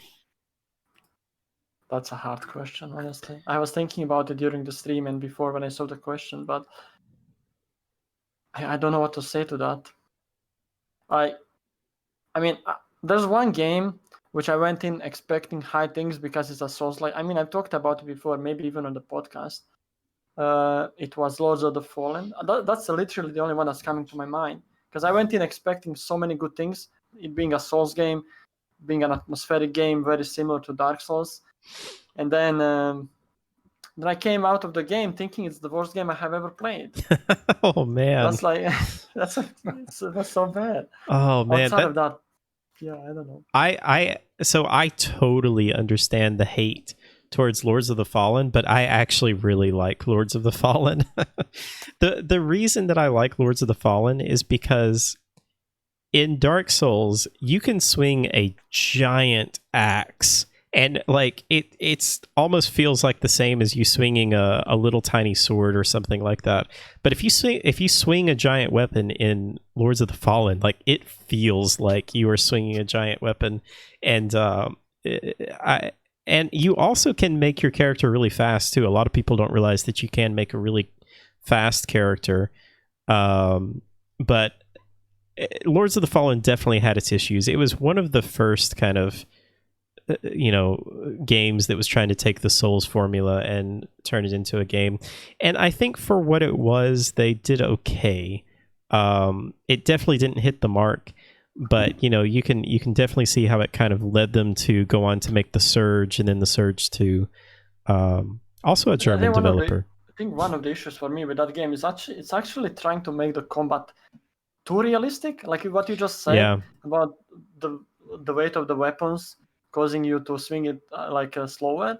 It actually, I mean, I know, I don't know, I should be happier that they are doing that in the games, but it really annoyed me in that game. Like, you're trying to fight the enemies, and because they're like so big and strong, they don't have any of those issues. They're swinging like boulders left and right, like it's, I don't know, like it's something. And then realism is not great in games.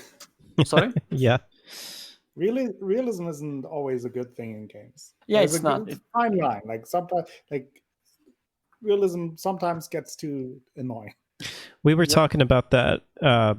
We shouldn't get too far off on the subject, but we were talking a little bit about that on Discord when it comes to Last of Us 2, because there were some complaints, and I totally get this, that like you kill like so many enemies in that game, and then like you come to certain enemies and like you struggle to kill because of feelings or whatever, but yet you just murdered like 50 people that you didn't even know who it was or anything like that. And I totally get the complaint with that, but it's like you do kind of have to, it's a fine line between making a game realistic and making the game fun, and that's definitely an interesting subject.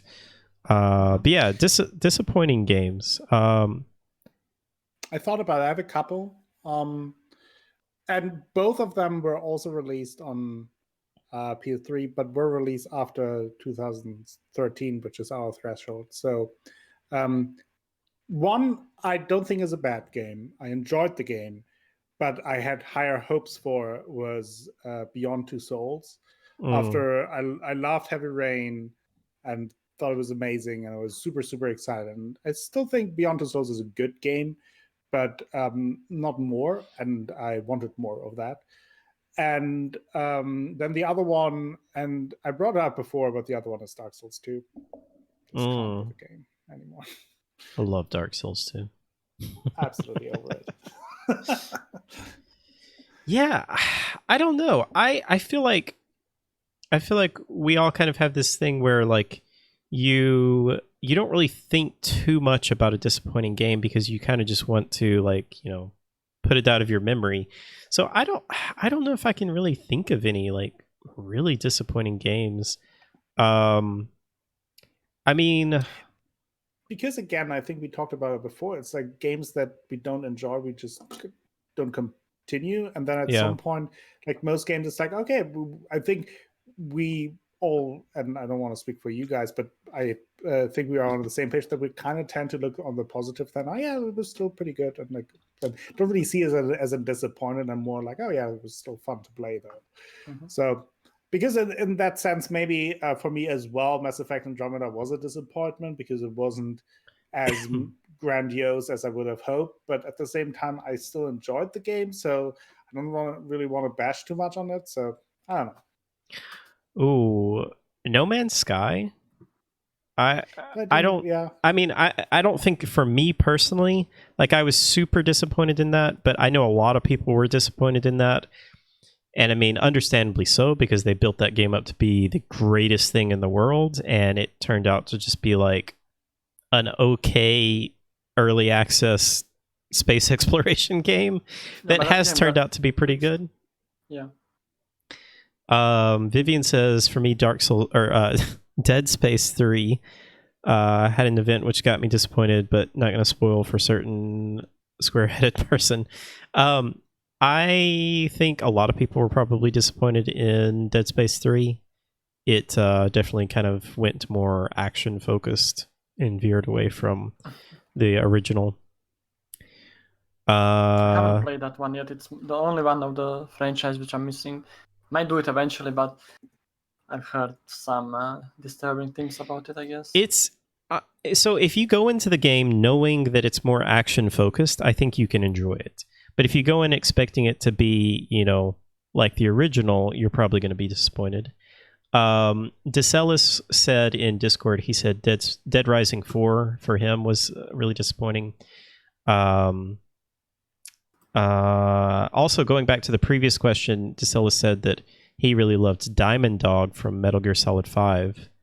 And then Dragon Age has too many to choose. Varric always stands out as best one for him.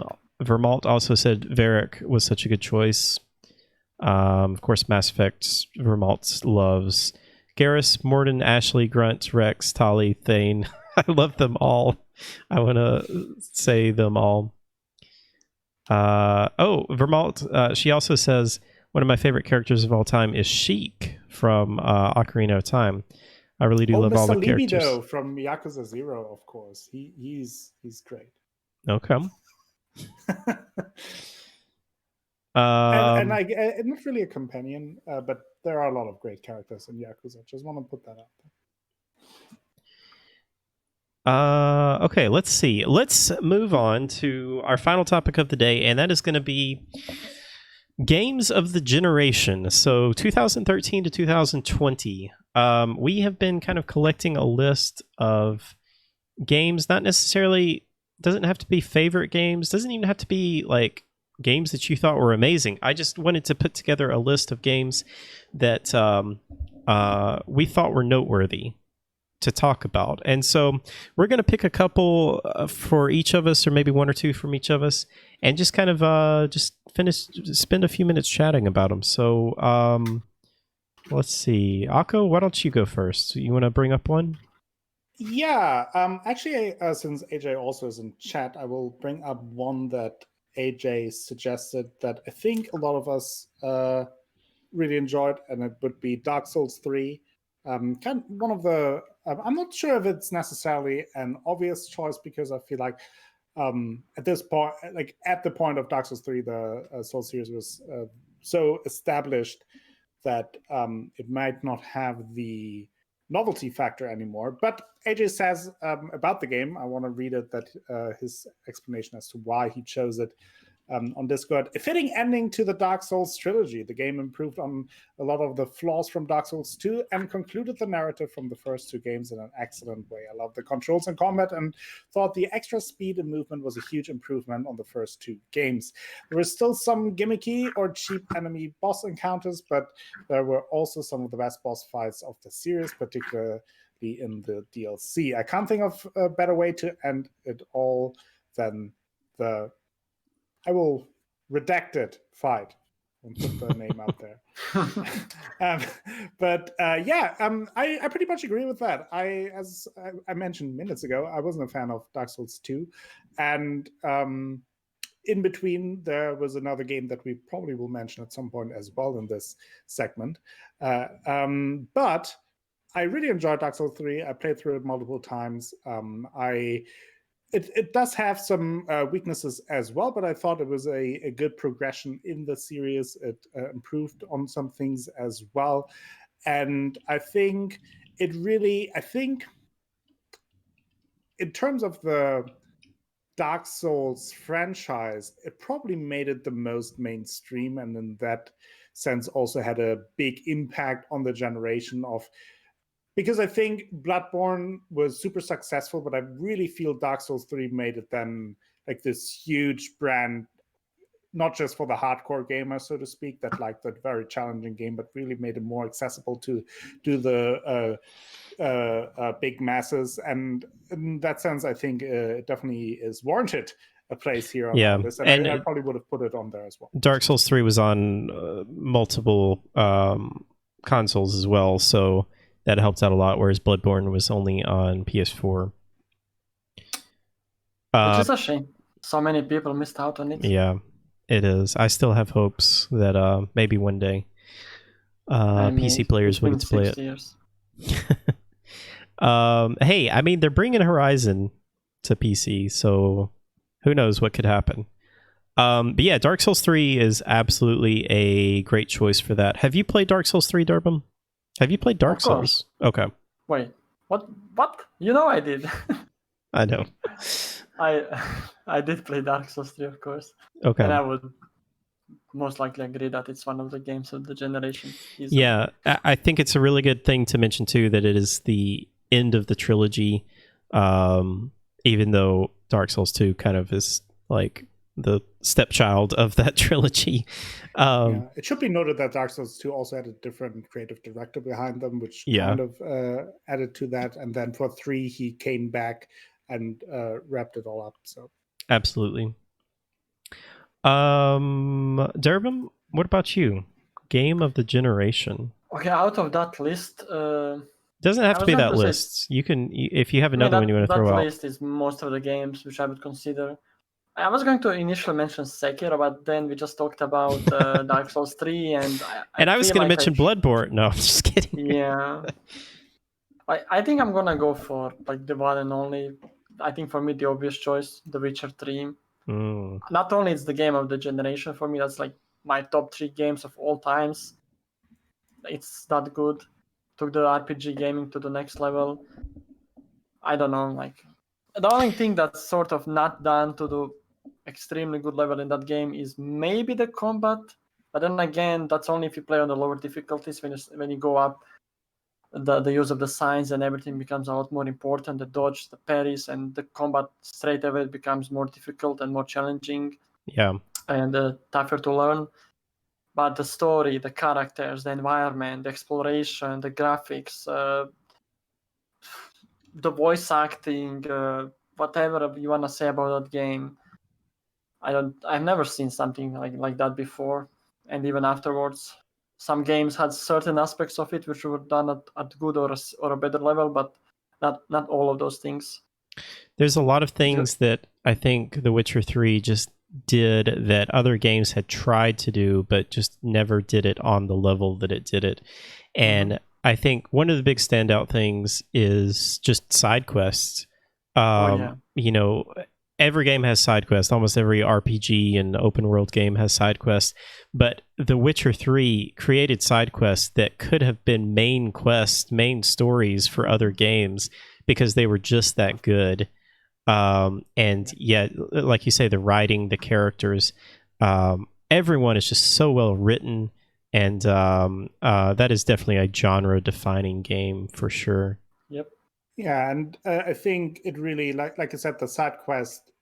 If I had to point out one thing about The Witcher 3, which made it amazing and a standout, not just in the generation, but general in video games, is the side quest. And it felt like every quest mattered, and not just to your character, but also to the developers. Yeah, every quest had so much thought into it that you were rewarded if you put the same type of thought and focus on the quest, and that made it just so incredibly rewarding. And in addition to that, also especially with the Blood and Wine DLC, maybe one of the best DLCs of all time, both in terms of just content, but also just the sheer value that you get for a DLC. I mean, just like casually adding 60 plus hours for $20 is not a bad deal for a game that is great and then also continues on that high level. Like it never, like nothing about that game feels like padding. Nothing about that game feels like it was just phoned in and like rushed into to just add it. No, everything made sense. Everything felt important, and that made the world so fun to explore and so fun to play through. Yeah, absolutely. Yeah, the developers of that game, they should really keep going, and they should make some other games because they seem to know what they're doing. Something new. Yeah. Are they maybe working on something that we don't know? I don't know. There's rumors of some small indie game that they're working on. It's coming out in 2021. Definitely not this year.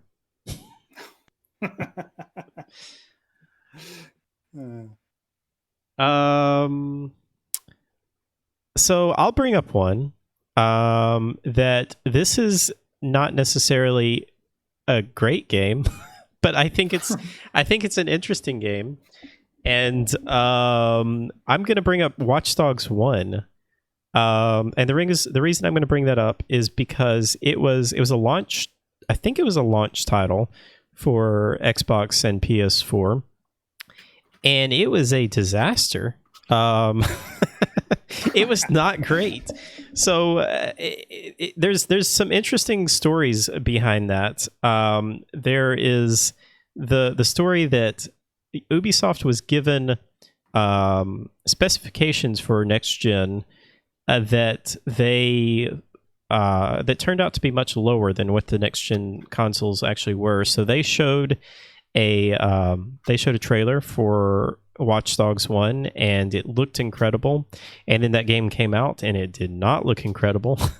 And that was kind of the big thing that I think phased hurt, I don't know, not really hurt a lot of games, but every game early on in this generation was talked about with a downgrade. You know, everybody was talking about, oh, this game was downgraded.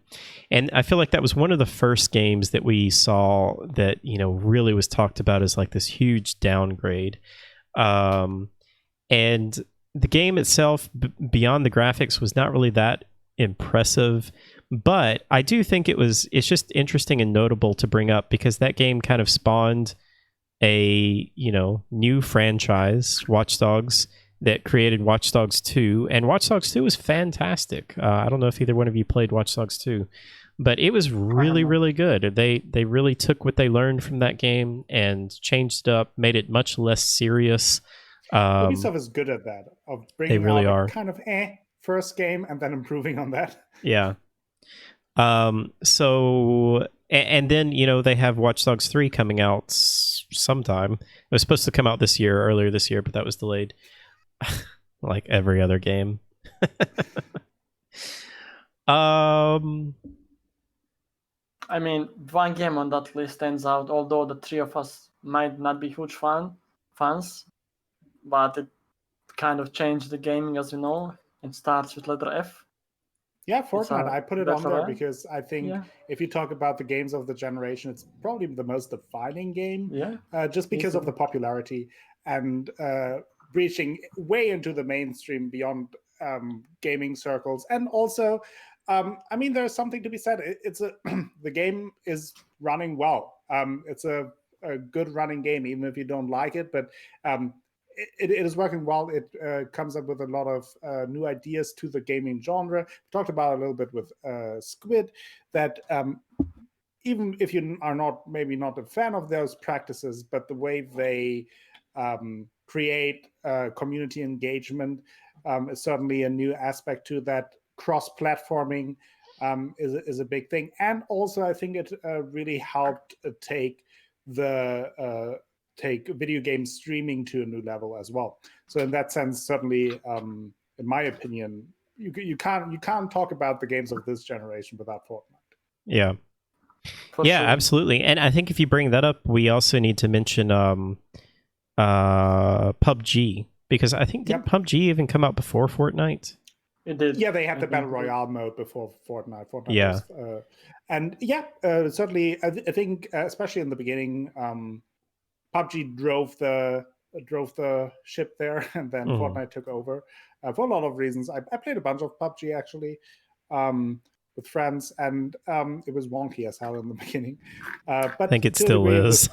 It is still comparatively wonky, but it's nothing like the early days. It was a thing. Like we were spending more time reconnecting than playing. But well, I think Fortnite really came along and realized what PUBG had there and really refined that genre. And it's so interesting too because, you know, Fortnite literally started out as a completely different game, as a survival game. And actually, I don't know if you guys heard, but that game has just been released. Save the World was just officially released. Early access is over. Yeah. And I mean, don't want to get too far into the topic, but like when PUBG was the king of the hill there, they kind of rested on their laurels and really didn't improve the game at all for a long time, although people were asking for it. And Fortnite did all that. They polished their game very quickly, had the same thing, and then took over slowly. And by the time the PUBG developers really realized that they were missing out on that, it was already over. Fortnite surpassed them and never looked back. But both games created really, or like they didn't create it. Like you'll then always talk about what is it, DayZ and Arma when you talk about the battle royale. But like PUBG and Fortnite really made the battle royale genre viable. And if you now look at the popular games around, there's a lot of battle royales going on, whether you like them or not. But I think it created a lot of engagement for players and also created a lot of movement on streaming platforms that then also changed the way video games are being seen. And and the stuff that like AJ is saying, the community engagement in Fortnite is just unbelievable. I mean, the stuff that they are doing, they literally are showing movies in Fortnite now. And it's just bizarre to me. What did you say, Durbin? The concert as well. There was a concert 2 weeks ago. Concerts and like trailers. You know, the Star Wars trailer was shown in new Fortnite. Season events are always a big deal, and like this thing. And like Squid said, that is a double-edged sword in a way, because like it also kind of, it's a little bit of a shady marketing tactic to like create this fear of missing out in your community, kind of to create almost an addiction to that you have to be part of that, otherwise you're not part of that community anymore. But from a marketing standpoint, it is very creative, and it's definitely a new thing that we've seen, and probably will see in some way or form evolved in other games as well, especially online. I also feel like it probably wasn't the first, but I feel like Fortnite was one of the first to kind of create the battle pass, the idea of a battle pass, which I do like that idea much more than microtransactions, and having these seasonal objectives and seasonal battle passes. That is definitely becoming a big thing now. Yeah, and I think that leads to, and I mean, maybe we can mention that game in the same vein as Fortnite. I think Rocket League is another game that really defined, especially early on, like the cross-platform with Rocket League was kind of new, that they actually were able to get it going and created this huge new esport that really blew up, draw massive numbers, became super popular. They also had the season passes with all kinds of skins and loot boxes and whatnot. But I think Rocket League, especially for a game that kind of just started as a little experiment and was being sold for $15 or so, it really took over. Yeah, absolutely. I've never touched that, actually, the Rocket League. I've done Fortnite for a couple of hours, but Rocket League never. Although I've heard so many good things about it, and I had some friends who played it, but it's fun. Rocket League is a lot of fun. I think that's good. I think we should cut it off there. I mean, we could go through all of these games, but I want to just kind of save these and kind of just go through a few games a week. We've got a lot more. If you guys have any other ones that you would like to mention, in either Akko's or my Discord, we both have a section that you can throw some games in there to talk about. I also posted a thing on Twitter and pinned it to my profile for anybody to post any games on there. So yeah, tell us what games you want to talk about for Games of the Generation. What games you thought were influential, stood out, even greatest games of all time or greatest games of this generation, or even like we said, doesn't have to be your favorite game, just what game stood out and really defined this generation. And I think it's going to be fun to just kind of go through those each week, and it'll be kind of a fun lead up to next gen. Okay, I think that's going to do it for us today. Durbin, thank you so much for joining us. Thank you for the invite. Tell me again. Absolutely. Tell me what's coming up for you. What's coming up on your channel? Well, on the channel, I'm going to finish the Bioshock Infinite. Now, the next game, it should be Bloodborne, actually, because Blanket Mami was in the chat earlier. She was so kind that she actually sent me her PlayStation 4, which she's not using. Oh my goodness. I said it on Discord. I was like, that's like the biggest thing someone's done for me except my parents. So I'm going to have access to PlayStation, and I'm considering seriously to playing Bloodborne as the next game. I just need to Ooh. find No, a you way have to. to. You can't be like, yeah, it's nice to have the PlayStation, but I kind of really don't want to play it. No, I want to So play it. I everything. just need to find a way to. I just need to find a way to stream from PS4 to my PC. I think I need to buy the capture card soon. I found one for You don't have 70 to. You can euros. use the remote play as well.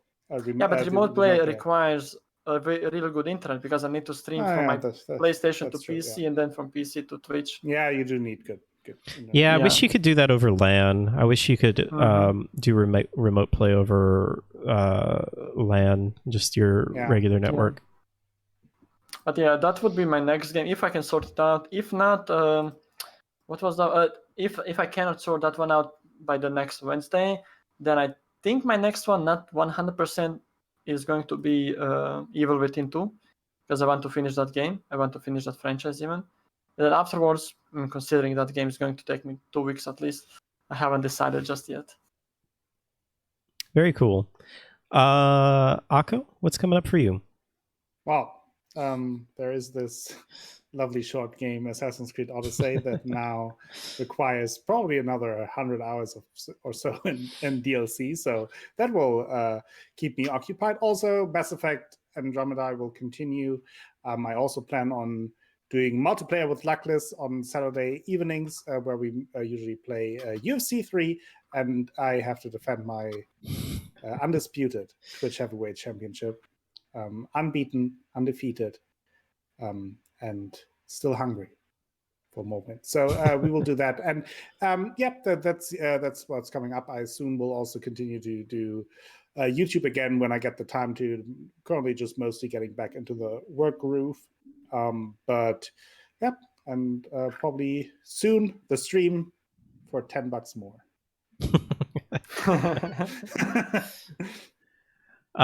Very cool. Let's see. I've got more Majora's Mask coming up. We'll probably finish that up in a week or two. I think I will probably finish Code Veronica next week, getting closer to the end of that. And then no idea what I'm going to play after that, but we'll figure it out. We've also got some announcements coming up for new games, the Ubisoft press conference, Devolver Digital. That stuff is coming up. I'll be sure and cover that. And I think that's going to be it. We do this show every Friday at 2 p.m. Central Time. And thank you once again to my wonderful guest. Kamal has a point there before you end this. Shout out the podcast and the thing you figured out. I'm going to save that for next week for Malt, because I'll tease it. I have some exciting podcast news. Did you just delay your announcement? Maybe. I will announce that I will be announcing something next week. Then that something is going to happen a month after the announcement. So yeah, come back next week to find out more. Thank you guys so much for joining us, and we'll see you guys next week. Bye, everyone. Goodbye.